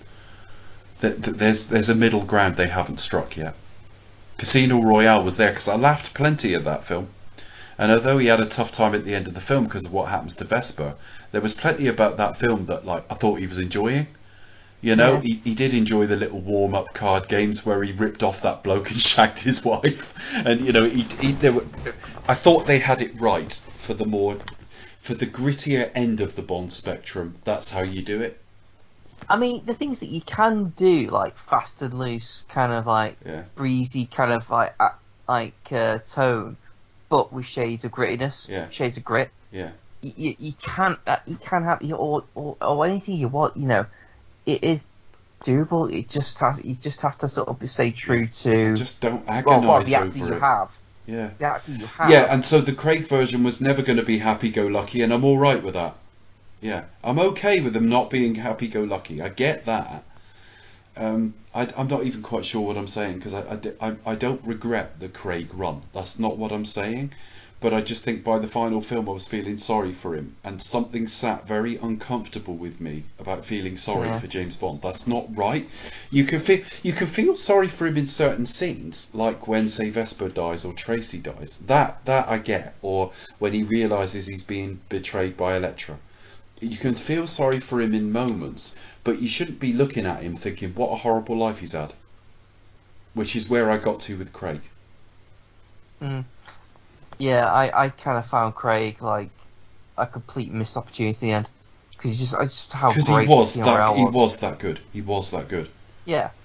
If he's not to your taste, fine, I can respect that. He's not for everybody. Some people want the smoother and the suave, that's fine. But I really liked him in the role. But they slowly pissed it away. It's yeah. Again, it's just the whole like. Yeah, I'm not sure if I said this in the review, in our initial review of No Time to Die, but the whole concept of killing Bond off at the end, spoilers. It it You say yeah, the it's word not been spoilers before, Chris. done. Go on. But like you know it. Yes, it's not been done, but the idea's been floated about so much it's already tired. Yeah. Like it's not it's not It's that not the original to say. groundbreaking thing you think it is. Yeah, exactly. It's almost well, I suppose we've got to do it at some point. I didn't. The whole Craig era was trying something new, and in timescale, it was in its own little continuity bubble anyway. I don't want to reboot every time. I think that's the only answer, though. 'Cause it's very difficult to take it back to the Brosnan era now. But it was its own thing, and I appreciate the experiment. But it did go in a direction I couldn't quite follow it, even though the film that took it in that direction, which is Skyfall, I quite like. And I like it more over the years than I used to. I still think Casino Royale's clearly the strongest. I don't think it's not even debatable in my head, but I know some people disagree.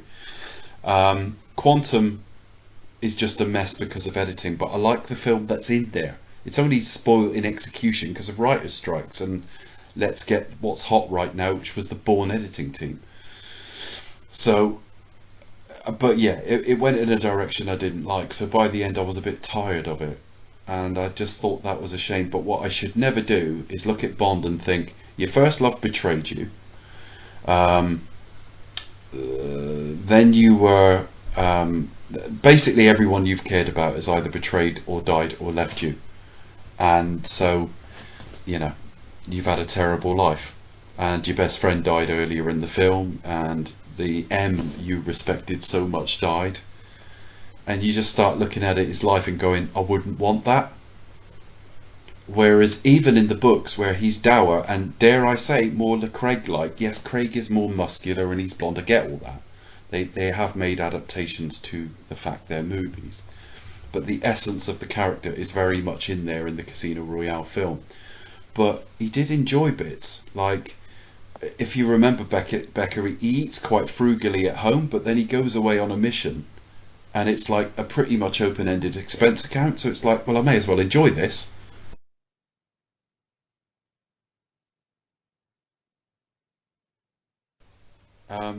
And that just got so forgotten in the last decade or so. But then you got the other end of it, where Roger Moore and like Pierce Brosnan are running around seemingly feeling no peril because they're the best at everything they ever attempt, and they're having a laugh while they're doing it. It's like the truth is somewhere in between, surely. Yeah, Yeah, no, it's just inconsistency. Yeah. For it, it's just. See, and people I say don't know. Dalton got it right. It's, Dalton it's, did get it it's right, incredibly frustrating. but Dalton couldn't do lines. Dalton couldn't do lines. Craig could deliver a line. So yeah, there's something to get. It is inconsistent. Yeah. You could deliver a line. What are you on about? I did. No, I don't Dalton think that's couldn't probably do why. I funny mean, lines. obviously, like Bond is essentially like we mentioned earlier about there's obviously you kind of see little scenes. There's a scene in Casino where he enjoys that kind of caviar on toast sort of thing, but we don't see a lot of like food snobbery, and especially like food porn is a thing. A rise of cooking shows and everything from the 80s and 90s, definitely. Yeah. Look, here we are back at New Valley Railway. I'll tell you more about that in a minute. Yeah, go on. And I've been on that carriage. But yeah, no, it's just one of those things. It's like obviously food on Instagram is a thing. It has been probably since Instagram sort of came into being. But yeah, it's kind of a shame that we don't see kind of Bond enjoying himself very much anymore. And I think food snobbery is a big part of that. Yes, he's a snob. Saying what temperature you should drink sake at. The fact that he doesn't drink tea. You should only eat certain types of food and red wine with fish and that sort of thing. Or not drinking red wine with fish. Yes, he's a food snob, but he does know his stuff, and he gets. There are whole passages. Obviously, Fleming is putting a little bit of himself in Bond. He was very much a foodie. He kind of ate and drank himself, to all of his health problems as well. And Bond is very much the same. He does. There are whole passages in many of the Bond novels where he goes into great detail about how the scrambled egg recipe is quite intricate. The food that he's drinking, the wine or the wine that he's drinking, what the alcohol does, what part it plays, how it affects his insides, how it affects his liver and that sort of thing. But just like the feel of it as well. But yeah, we don't see Bond being a food snob anymore, and I kind of lament that a little bit. Yeah, I would agree with that, and I think the Craig era was broadly accurate to what the books are, but it did overplay the sort of emotionless killer just a touch, because he didn't really like just a bit too much. But the bit it got right was the slightly emotionless, in that like he didn't let things affect him. He got on with it, and he was just but he was almost trained to be a gentleman. He was an orphan. He didn't come from massive amounts of money, and they trained him to be a gentleman. That snobbery was almost bred into him afterwards. Sure. So that bit of sort of the Craig version of the character is correct, and it's right almost by accident with Sean Connery as well, because Sean Connery, the actor, had to be taught to be that, and you can feel it in the character that he's a bit more blue collar than the actual character is showing. Mm-hmm. Yeah, he was very much from that working class background, wasn't he? And Well, he was a milkman, wasn't he? He was. That's it. And he probably got into the whole thing because he was bodybuilding and that for a while as well, wasn't he? So that's kind of like his way in, definitely. But yeah, they're very much obviously Fleming pouring a large amount of. So tell us about Neen Valley Railway now you're here. You said you were going to say a bit about this now you were here. Oh yeah, no, just that. So it was very nice during that event. That red, I don't know what the word is. The small red carriage. Carriage, yeah. There's actually a technical term for it. That's probably not carriage. I'm not quite sure what it is. But they basically restored it. It's from the original film. They restored it. And Mark arranged for the original livery to be painted, so it was painted the same red. Oh, right. The same details were sort of spray painted onto it. And at the event, they presented a recreation of the actual sign Octopussy Circus, which I believe now has been mounted to the carriage. And if you do visit Neen Valley Railway, you can see it. I don't know if you can go inside. We had a sneak peek inside, and it was basically a small kitchen area and a fridge.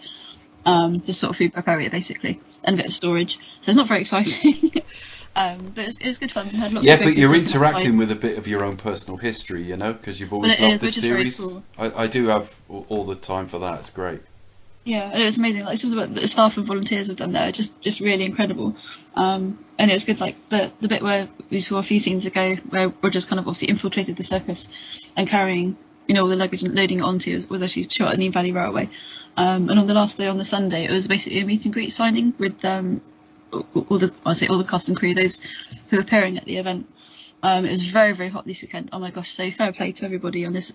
It was 1940s. No, I can't remember. It might have been kind of wartime, post-war actually. So maybe sort of 50s time. Beautifully decorated carriage. It was like something out of, as I say, Brief Encounter, but that was obviously kind of wartime. But kind of wartime, just post-war. No air conditioning. It was very, very hot. But I had a meet and greet in that carriage.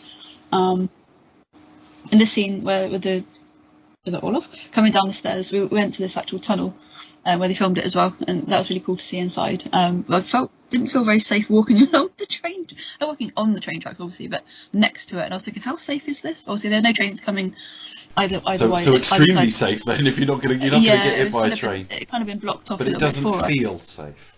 No, we were like, obviously don't trespass, and we got obviously we had to cross a section of the tracks, you know, that was demarcated out to actually get to one of the locations. But obviously it kind of been made safe so we could do it. But obviously they were a lot of the stewards and the staff were very on top of people for trespassing and kind of not going, you know, where they should have been. Safety is paramount, obviously, along the railway. Yeah. But yeah, it's just really interesting to kind of see where they filmed these shots, how they marked it out. Obviously, the focus very much was on Octopussy. It was rightly so, because it was the 40th anniversary of the film. Obviously, they made Goldeneye there too. I think, obviously, there's more Goldeneye in Mark's book, so I can highly recommend that. Okay. But I kind of feel like, obviously, I think they had one of the small engines from Goldeneye, which is quite interesting to see. But yeah, it's just a wonderful weekend, really. Listeners, if you were lucky to attend, please let us know, spectresoftalk@gmail.com, drop us a line, tweet us, message us on Facebook. Yeah, I was there. Do tell us, that was really cool. Any stories, memories that you have. I asked Mark for if there's any particular stories or memories, and he was like, oh no, it's all a bit frazzled. Just and looking we had at a discussion. just on the film for a moment, looking at how serious Roger's face here is. Yeah, he's very serious. I just wish he'd taken the role a bit more seriously at times. Because he was never going to be the bruiser Sean was, so he could be dapper and debonair and good with his lines. But look at the face there. He could do this. Yeah. He could do this. But whenever he was interviewed, he said, "Well, the character's ridiculous. You know, he's known everywhere in the world. He walks in, they know his drink." He said, "You've got to treat it as a bit of a joke, really." I don't know if he said the words "a bit of a joke," but you get the gist of what I'm saying, Becca, and you've heard him say stuff. I think that's why it makes this role. It's like, for example, like Fiora's Only was on ITV today, and obviously the scene where he kicks off the cliff. I think that's why I think that's why it makes it more shocking. But he didn't want to play it that way. He didn't want to. And I just think, like, had he taken it just a degree more seriously, he could have been so good. Because I kind of feel like he insisted upon that. Because you forget those moments. You forget those moments where he has that expression, and you're like, yeah, you could do this with those piercing eyes he was as well. He could be brutal. Yeah. But I think that's why he kind of makes those moments are more shocking, especially obviously you expect it from Sean, you expect it from Dalton, you expect it from Craig. Yeah. You don't expect it from Rog. So when it does happen, it's all the more shocking. True. It's a bit like when Brosnan shoots Kaufman and just pulls the gun back and says, you know, me too. Well, that's the one bit where I looked at him and thought, when he shoots Electra, it's quite shocking in cold blood. Yeah, but his line afterwards was a bit weak. It is a bit dodgy, but it's just that moment. It's quite shocking. Never miss. It's like, well, but it was like, you'll miss me. I get it's a play on that, but at the time I didn't get it. Right? It's a bit cheesy. I just wasn't concentrating. So he went, I never miss, and I'm like, well, you're 2 feet away. Of course you didn't fucking miss your bell end. This is an amazing stunt as well. We met the driver. He did this stunt. He's still Where's Roger Moore? I can see him in the car. He's still got the pen hub cap off that. You met Roger Moore because he did it. Look, he's doing it there. Yeah, I know, he's there. And this is right outside the entrance in the valley as well. Which Isn't it amazing how East Germany looks in no way like Southern England? like Southern California. Follows that car. Oh my god, Becca, it's such a shame. But yeah, we didn't miss him. That sounds really bad, but we didn't miss him. Well, this is an amazing stunt as well, coming up. Okay. I don't know how many times I've made it to this point of the film. Oh, look at that, yeah, setting on the wrong track, brilliant. Awesome. I think it's Watermere, I'm not quite sure. Mm-hmm. I'd never been to Peterborough before until this point. I went there a few years ago with work. It's nice cathedral, nice little city, but yeah, I've just never been, unfortunately. It's not the sort of place. It's not the sort of place you go past. It's a bit like Norwich or something. You have to be going there. Yeah. Yeah. Must be your destination. But I went there with work about 13 or 14 years ago because we had an office there. Oh, that's terrible back projection. Yeah. Oh my gosh, they took quite a few steps to do as well. Here's a question: what's your opinion on the kind of the novelty chase? So, like, for example, like GoldenEye, like, you know, you got the chase on the tank with the tank. This is like, you know, like kind of a car chase, but the car gets. I can't believe I'm going to say this because I famously hate this film, but I think this is done so much better than GoldenEye. The reason being that it's a very difficult line to draw, and I accept its suspension of disbelief, so I almost don't want to get into too much of a debate on it, because the opposite point of view's no less valid. But I think there comes a point where you put the general public in so much problems, that it's so much risk, the way of so much risk, that you take me out of the film. So in Die Another Day, where they're swinging blades around at each other at that club, and cutting through people's newspapers, and I'm thinking, you could be beheading the general public here. That tank, he's smashing through everything, and the other thing that takes me out of it is his head is not consistent. It's popping in and out of the tank every 2 seconds. I struggle with that sequence, though I get why people would like it. I must say, this is, apart from the bits of back projection here and there, which is more of a reflection of the era it was shot in, this is actually very well done. Novelty chases in general, I can't think of any other examples really. I'm not fond of the tank chase in GoldenEye, not at all. I think it's cool. I said on my original review. I would accept I'm probably in a minority though, because it's a well-regarded sequence in the film. That said, a lot of people don't like the backseat driver from Tomorrow Never Dies, and I quite like that sequence. Yeah, I think that's really cool. We're all different. Yeah, I mean, there was always that. Even Dalton would have had it if that put the third film of like him in Vegas with the monster truck. That would have. What I read of possible third films was not good, but that said, they would have kept on writing all the way through production, so you don't know what it might have become. I mean, definitely he did 2 films and they were both very good, so to think he would suddenly... And the next film back, GoldenEye, may not be a favourite of mine, but it's well regarded, so why would we think a 1991 Bond film would suddenly drop the ball? I don't know.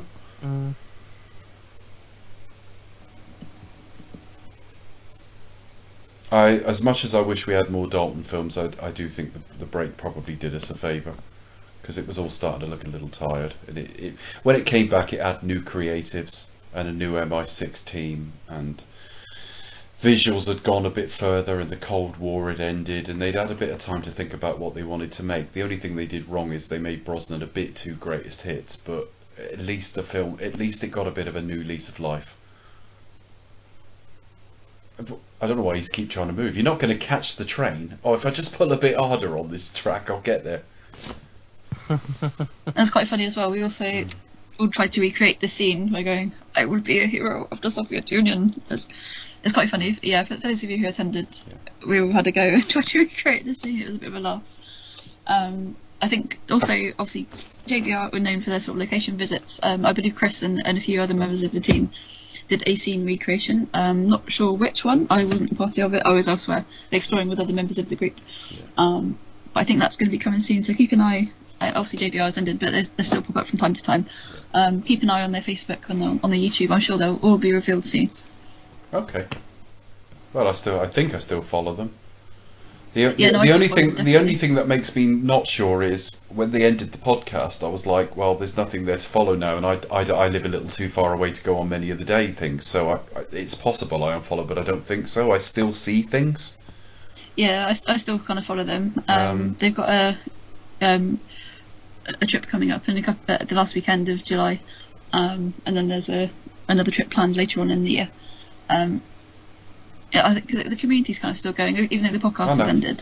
They might do like the odd show here and there. I think Chris made a trip to France not too long ago, and found some locations like Thunderball and Moonraker. So yeah, it pops up every so often. Well, and A View to a Killer, and A View to a Killer, would have thought. A View to a Killer, that was it. Yeah, the Eiffel Tower. Didn't they shoot some of John Wick 4 in the same places? I think so. Yeah, definitely. Arc de Triomphe as well. Well, they also made Mission Impossible. Yeah. I'm thinking more of the country estate there. Oh yeah, I think they did around Chantilly. Yeah, around Chantilly, I want to say. Okay. And I was like, that was also seen in A View to a Kill. Yeah. Because we went there in 2017. We did the castles from Moonraker, Thunderball, and View to a Kill. Whatever you think of Moonraker, it's one of the very best, and allowing for the really dodgy fashions of the era. Moonraker. It was the 1970s. Moonraker is one of the very most beautiful Bond films. I don't know whether it's the film stock or what, but not only I think it's Paris. It looks beautiful. They've shot it with this dreamlike quality. It's almost like Jeffrey Unsworth has shot it or something, because it's got that Superman the movie dreamlike quality to it. Yeah, it does. I really like the way Moonraker looks, apart from what they're wearing at points, but just the design of the film and the locations, because most of it was shot in France. It was because of British taxes at the time. That was kind of a lot of those films. I think that's why so many films like On the Buses, Steptoe and Son, Carry-Ons. They all did Holiday On because they were made over here. Yeah. Because it's too expensive. Yeah. Because taxation was so high. Yeah. I mean, it was a lot higher worldwide, but we were an outlier as one of the highest. Yeah. Yeah. I think that's why they went to Paris. That's why they went to France, because of the tax breaks. I'm not making no comment on whether that was right, wrong, or not. It's not the point. The point is they shot a lot of Moonraker over there. Sometimes it's favourable tax breaks off there. I mean, I think that's why. License to Kill was in a slightly lower tax era, and that wasn't shot here either. None of it was shot here. Yeah, it's interesting. I think some of Roger Moore's memoirs are quite interesting to read, because he's quite frank about these things. He says, look, it's taxation reasons, or he'll tell you, that's why they did these things. But yeah, I think that's kind of why they did actually go to France. Okay. I quite like this train stunt. I think that was pretty cool. It was quite scary. It'd be terrifying. Yeah. A poor stuntman. Yeah. Well, actually, it's fairly well shot, because the thing is as well, train scenes have been overdone now. I saw one in Indy, and I'm like, oh, here we go, another train sequence. Yeah, it's a bit of a trope. There's going to be one tomorrow on the Mission Impossible film. A lot of it's going to be in the execution, but this running across the top of trains, we've been getting it. We had it in Skyfall, we had it in the Wolverine. And it's quite a long sequence as well, to think of it, and yeah, it's quite kind of brutal. I do find Roger's films are all about sort of 10-15 minutes too long. Oh, Roger can do it. But I mean, they're really having to shoot around him quite carefully here, because he can't. Because it's a stuntman. It's a stuntman. For insurance purposes, There were shots in A View to a Kill where I couldn't believe it wasn't him. Like, he's on the floor on the Eiffel Tower with some like fishing shit wire around his legs, and it's a stuntman, and I'm thinking, you couldn't even do that bit? No, maybe the insurance didn't let him. I don't know. I mean, the stuff in Alaska at the start of the quite film. Quite sharp wire, Dave. Eh? Quite sharp wire, Dave. Yeah, you could have. Well, it is, I've chafed my ankle. But I mean, it's like the Alaska stuff. Is it Alaska at the start of the film? The stuff in snow, anyway. 5 days to Alaska. No, they're not in Alaska. They're in Siberia, aren't they? Roger Moore never set foot out of Pinewood for that stuff. No one expects him to be Tom Cruise, and no one even expects him to be Daniel Craig. But he didn't do anything. I'm surprised he did his own speaking scenes in case he dislocated his jaw. That's a quote of the evening. We're going to see something similar to this in Mission Impossible, aren't we? Yeah. Yeah, we are. That is the guy, because I've told you I was rewatching, not at a great speed, although I go through spells where I go through a lot of episodes, but I'm rewatching NYPD Blue, and I'm on about season 10 at the moment, and their boss at that point isn't the original guy. The black guy, James, whatever he was called, McDaniel, who was their first boss, left, and he was replaced by, I don't know how you pronounce his name, so I'm just going to go with how it's spelled, Eze Morales. Oh yeah, because Nicholas Hoult was going to be in it, but couldn't do it. But he was the boss in NYPD Blue for about 3 seasons, and he is one of the bad guys he's the one you see Tom Cruise fighting on the top of the train. So I'm watching him about 20 years before. Yeah. Well, I've been going through that and a bit of different Star Trek series and seasons and things like that, so I'm just like watching a few different things. So hence nothing that quickly. Like, I started to rewatch Cheers a long time ago and I'm still on it, but I'm only watching bits and pieces here and there. This is too long now. we're watching it without sound, and I get what they're trying to do, but this is now too long.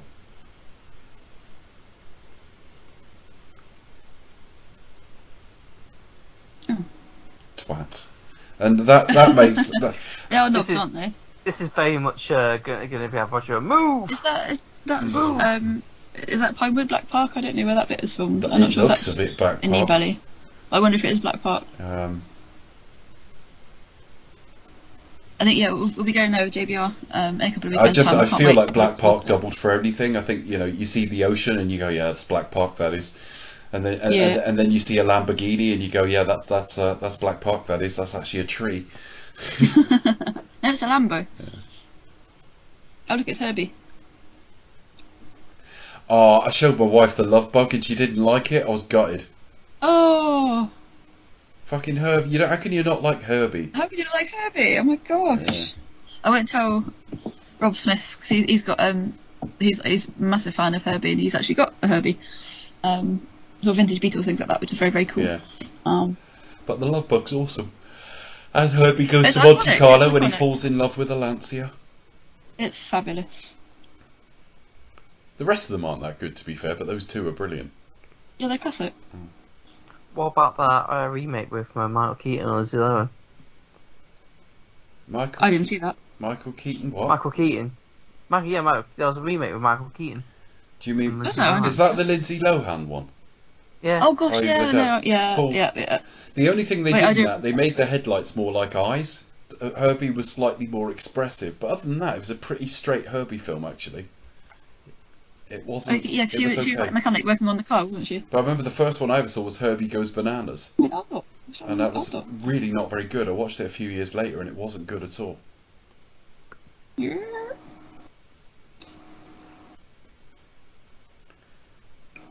Gobinda just stands around doing fuck all most of the time. Yeah, he's a bit. He's a bit underused. Once they get to Germany, He's just their very mascot. underused. You know what I mean? Yeah, he is. I kind of feel, yeah, this is kind of like my problem really. I mean, obviously you've got Steve Berkoff, fantastic actor. You've got Lou Jordan, famous, actor in Europe, and obviously playing Dracula as well. I kind of feel like the villains in this film don't really have any teeth. But obviously it's a Cold War. It's a little bit more nebulous. East v West definitely. But I kind of feel like Lou Jordan doesn't kind of really peak villainous. Doesn't kind of really get there, unfortunately. Although it is brilliant having these two like titans of the screen kind of facing off against each other. But I kind of feel like it doesn't really get there. He's more of a kind of like cerebral villain. Although he looks very stylish, and he's very handsome. So it's almost a bit of a handsome off between Rog. It's really weird when you Lou when you suddenly leave the timeless elements. Like when he was catching up with the train earlier, you suddenly saw some of the passengers and they looked like they should be in Biker Grove or something.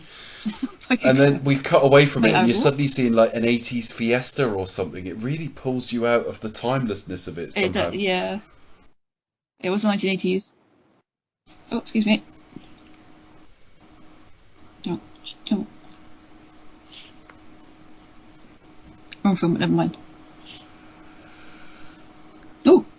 And we're going to get Robin's orange this story. whole bit's meant to be like relentless action, like this whole. I'm bored now. I remember why I got bored with this film. Yeah, just go on a little bit. They could just chop out the people, like when he does. I just think the whole thing is just way too long, and it's nowhere near the longest Bond film, but it feels like it to me. Always feels like it. I've kind of forgotten the earlier bits of the film now, and it's going on too long. This is why I struggle with this film. Even if I loved Roger Moore, which I don't, and I certainly don't at 55 years of age, but even if I did, I think I'd struggle with this film. I just think it.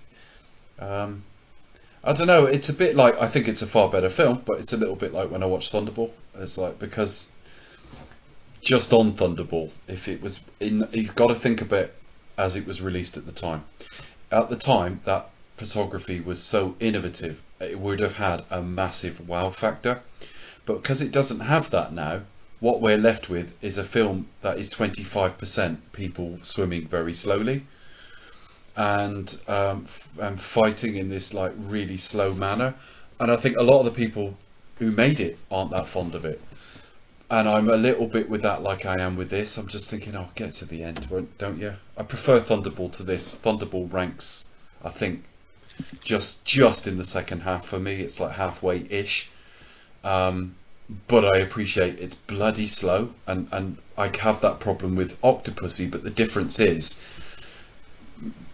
Thunderball has Sean, it has better locations, it has incredible women, it's got that timeless 60s quality to it, it's got things about it I do enjoy. This doesn't have any of that, so I just get the fuck me on board. But this sequence is good, but it's been cut by too much. Him getting from the train to here has been too long-winded. If he'd got from the train to here straight away, it would have carried on the same tension. But the tension is now all dissipated and they've got to build it up again.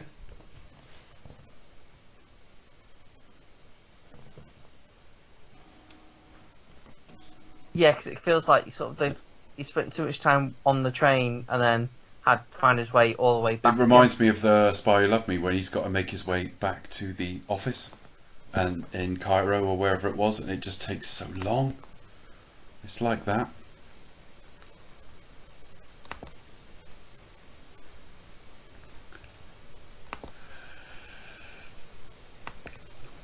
But I did at least think, the only reason I do think it's too long, and I am a bit bored, but I do at least defend this sequence because there's a reason he's dressed as a clown. And he's actually got a very serious look on his face at the same time and stuff like that, and the kids don't know what's going on because it's a clown, so they're laughing. I don't think there's much wrong with it as a sequence. I wouldn't have tried this with too many Bonds. I can't imagine Daniel Craig dressed as a clown in any way, shape or form. But it's far from far from the worst thing I've seen in this series. I can imagine Dalton, not to say look dressed as a clown, but I can imagine Dalton doing a bloody move. Yeah, you just get a bit like impatient with people. See Roger with Melina in that For Your Eyes Only is very, very like Tim with Cara. So I do think of them as sort of sister films. And they've both got slightly overlong third acts as well. And again, I can never remember what the plot's trying to achieve, and Orloff's dead now, so like his part's got nothing to do with it, and which bit does Kamal Khan want? I lose interest because it's too long and fragmented, and I struggle with Roger in this. And the thing is, I think by all objective measures, A View to a Kill is a worse film, but it was the first I saw in a cinema, and it's got that beautiful soundtrack, so I like it more.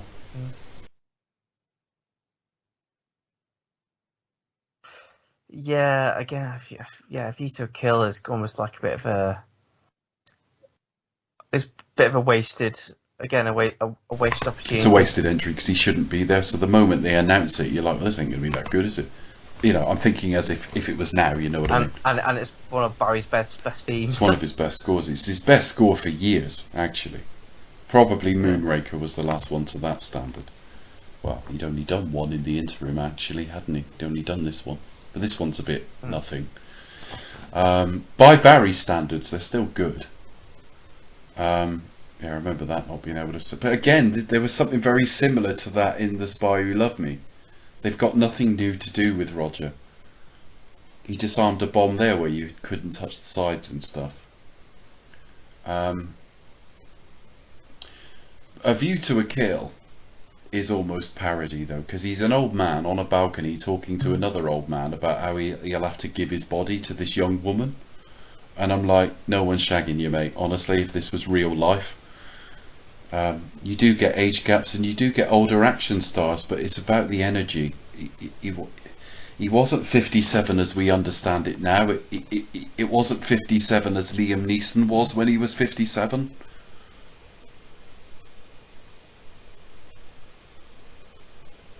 No. Different era, different style, sensibility. I mean, if you're dressing him like he's about to go on Gardener's Question Time, it's not the same thing.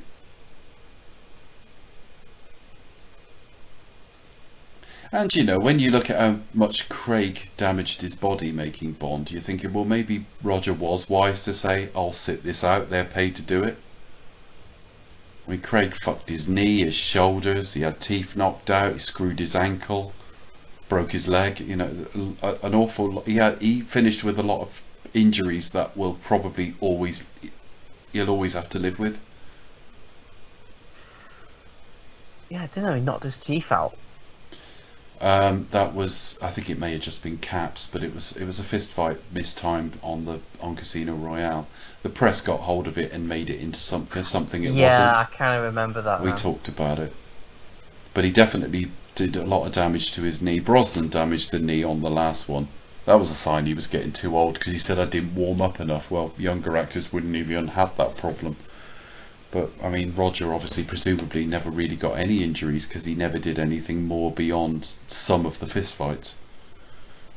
And even they weren't particularly athletic. Like grab a railing and use your feet to... Yeah, he did do the double kick sometimes. That took a bit of effort. I love that he's bewitching her with his tits. Well, sorry, not a man. Look at these tits. Men are always idiots in these films, aren't they? It's like in The Living Daylights when she comes in and sort of shows her cleavage, and he's just immediately under her spell. And like, yeah, we can be a bit shallow men, but we don't completely lose it at just the merest slight of cleavage, honestly. Well, not often.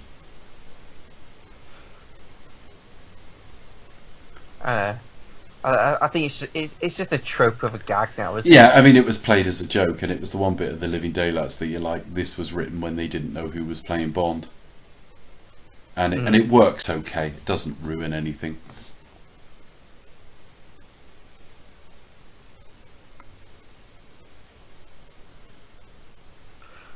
Personally, I think it's just an opportunity to show some tits on screen. Anyway. That's all it is, isn't it?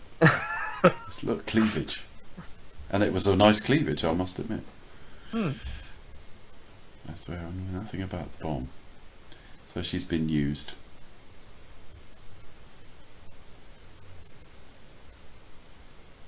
So she's got a bit of agency. As I say, they've overplayed the sort of Bond damsel in distress.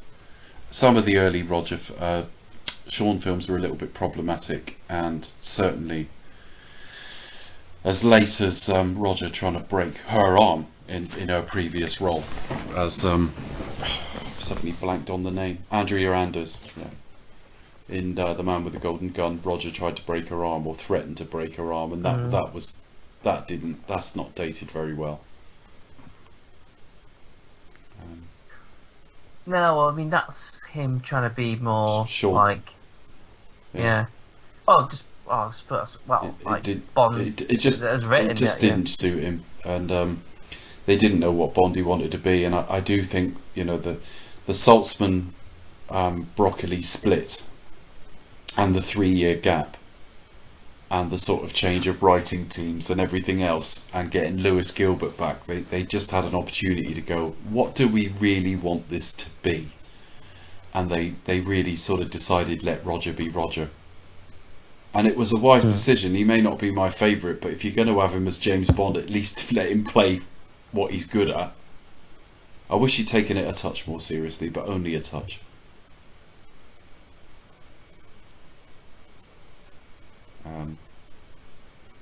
Yeah. I mean, Like, tone down. For the Your tone, Eyes Only yeah. didn't need the fucking parrot jokes and Margaret Thatcher.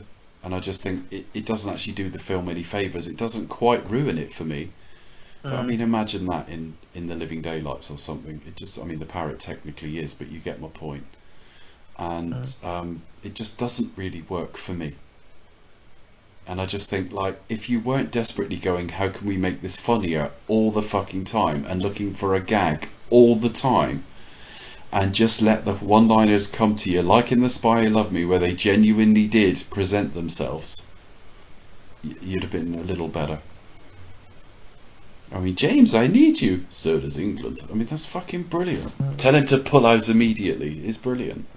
And it's silly, and it's daft, but it suits the scene, and the scene gave you the opportunity for that laugh. But they're always trying to force it. Let's do a Tarzan yell. It's not funny.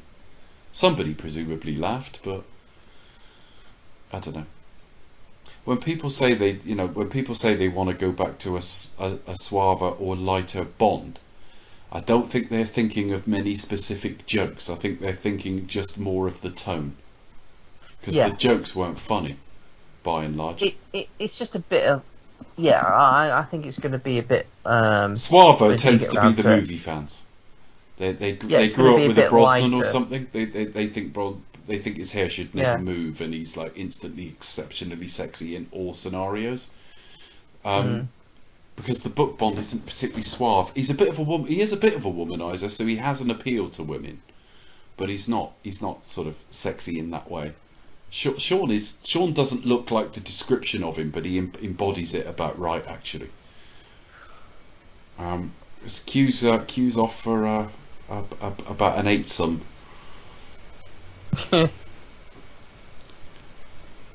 Like The World Is Not Enough was only actually shot 1 year later. He just had a very, very busy year of shagging, and it aged him quite a bit.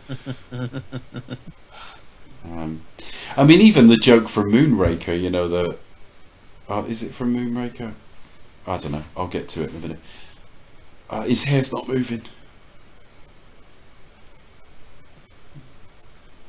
God, it looked bad when Harrison was on the horse, didn't it? When you got a close in and it was so obviously green screen and like the fake bit of the front of a horse. Yeah. What in the New York bit, it didn't look good. But again, most of that bit of like, look, it was filmed on set. There wasn't like a lot. The stunt doubling here is not very good. I mean, partly he keeps having to hide his face because it's not him, but also when you do get a look at him, he looks nothing like Roger Moore. I don't expect him to hang from a plane, but I don't know. Part of it is he's just too old. You can't find people who look that much like him. Yeah.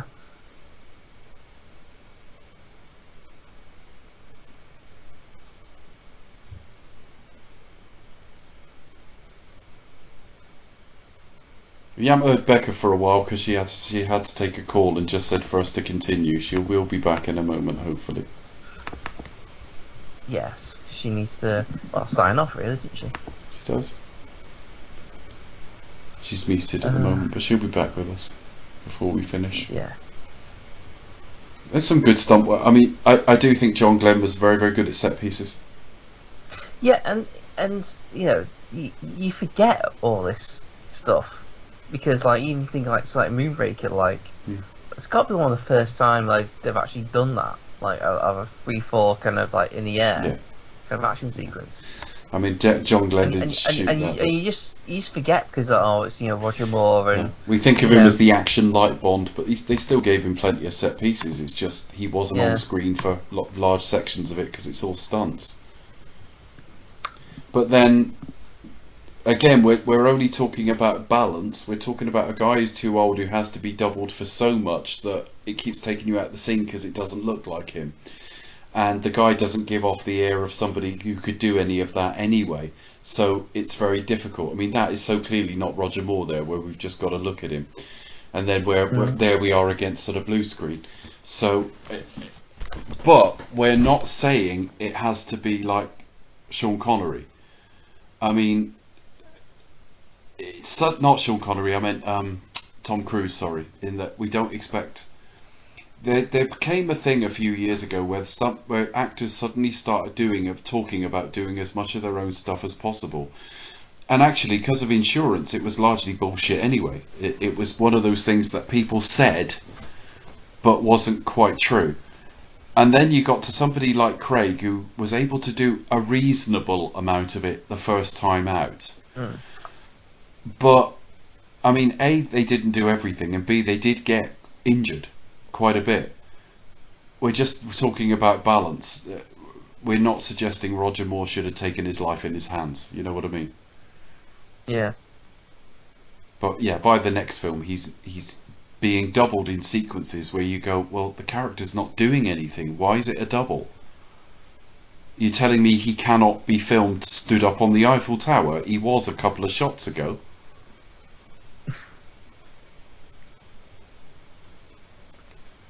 I think, yeah, it's probably just how it was filmed at the time. So, let's make love. Not me and you, Chris, I meant those two. Yeah.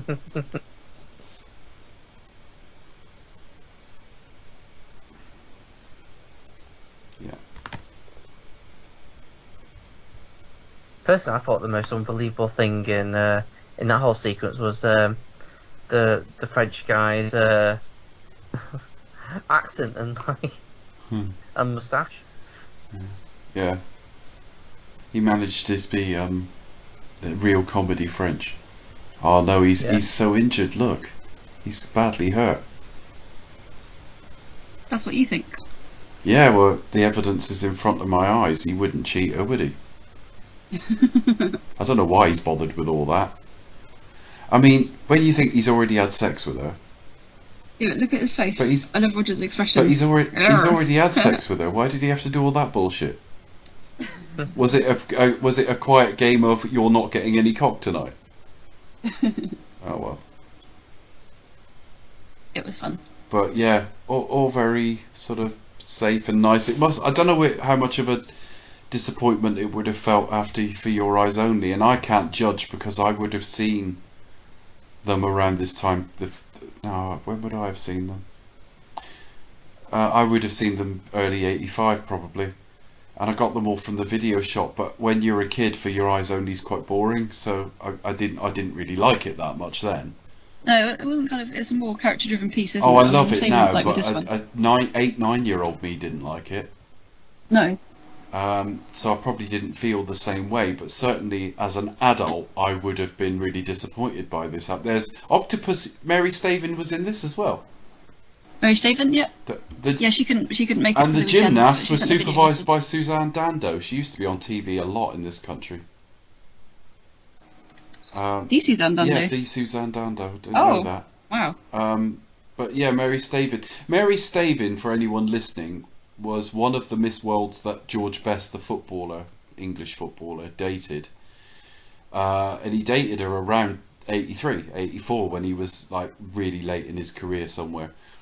And she was the one that Roger Moore said, "It's 5 days to Alaska." Yes. Yeah, she the one who's not Farrah Fawcett, her. She does have that Farrah Fawcett hairdo, doesn't she? Does. Because it's an apocryphal story. It didn't actually happen, but he always claimed it was with her. He was in a hotel with her. They went out to a casino. He won a massive amount of money, came back, put it on the bed, and basically shagged Miss World on it. Then they ordered room service, and when the room service guys arrived, he said, "Mr. Best, I've always wanted to ask you, where did it all go wrong?" And he's just had sex on thousands of pounds, but they just meant his alcoholism and his career going through. But he made that up for a story. I don't think it actually happened. That feels like it should be some kind of bad joke, but it's not. It's not. But yeah, they filmed London, India, Germany, and the USA, and other parts of England. I mean, they really did make an effort with this.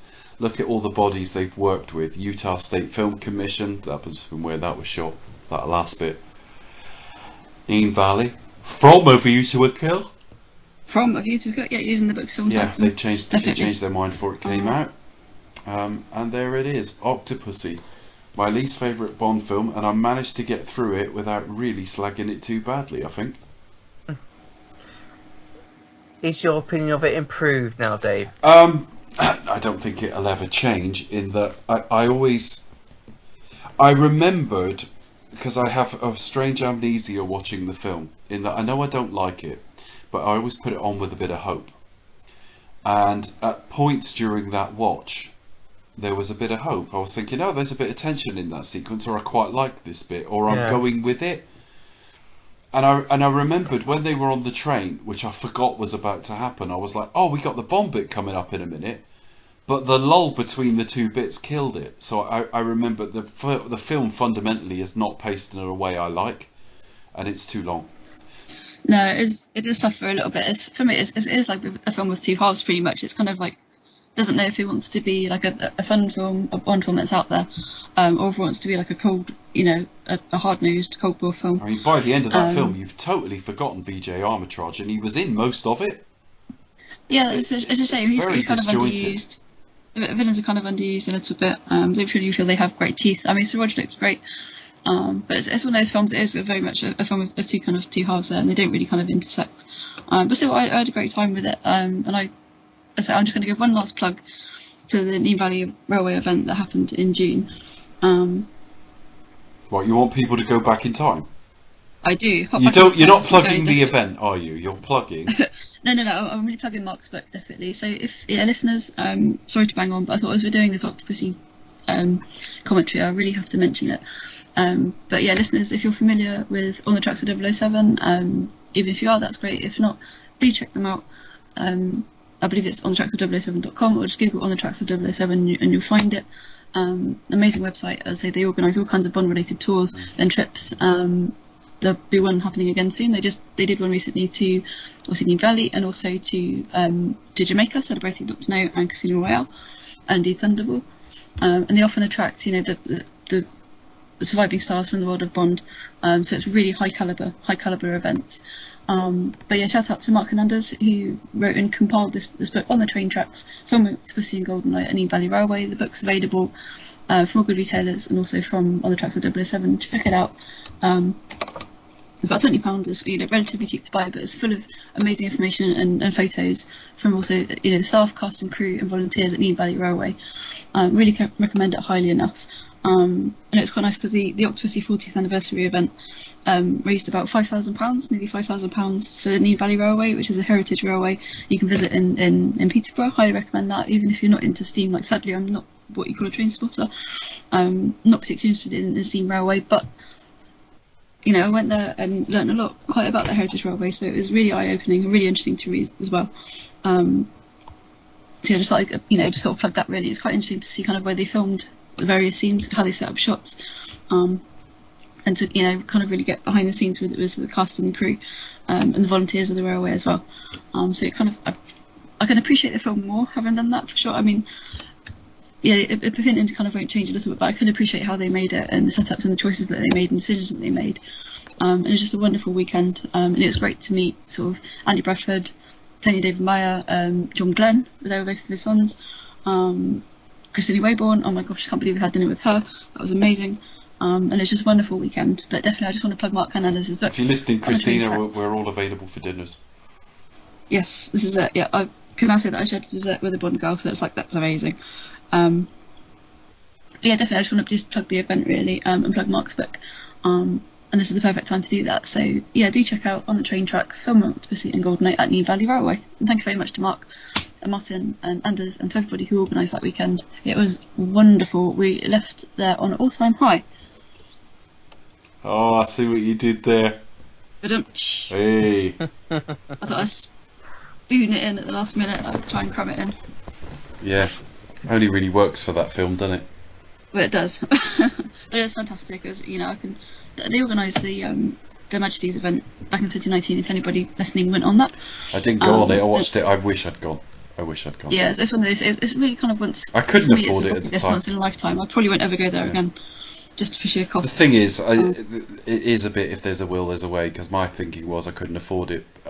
Becca really couldn't afford it, and she went. So it's doable generally. But there you go. Yeah, I said I called in some favours and said there's always the 60th. Yeah, but then who's still going to be around then? We'll see. Well, I know. Okay, as for social media, you can find me at the Pasty Kid 1976 on Twitter. You can find me at Simtracks on Twitter. You can also find all the episodes on Podbean and any of your listening all the episodes devices. asterisk to be confirmed. Yes.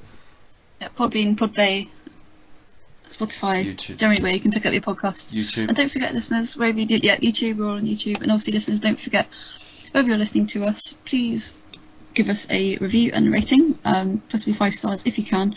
Helps us to rank higher and attract more listeners. And if if you find yourself listening to us randomly, whatever platform you're on, want to do a status update. Hey, I'm listening to. Let your friends know what you're listening to. I'm listening to. Do you expect us to talk?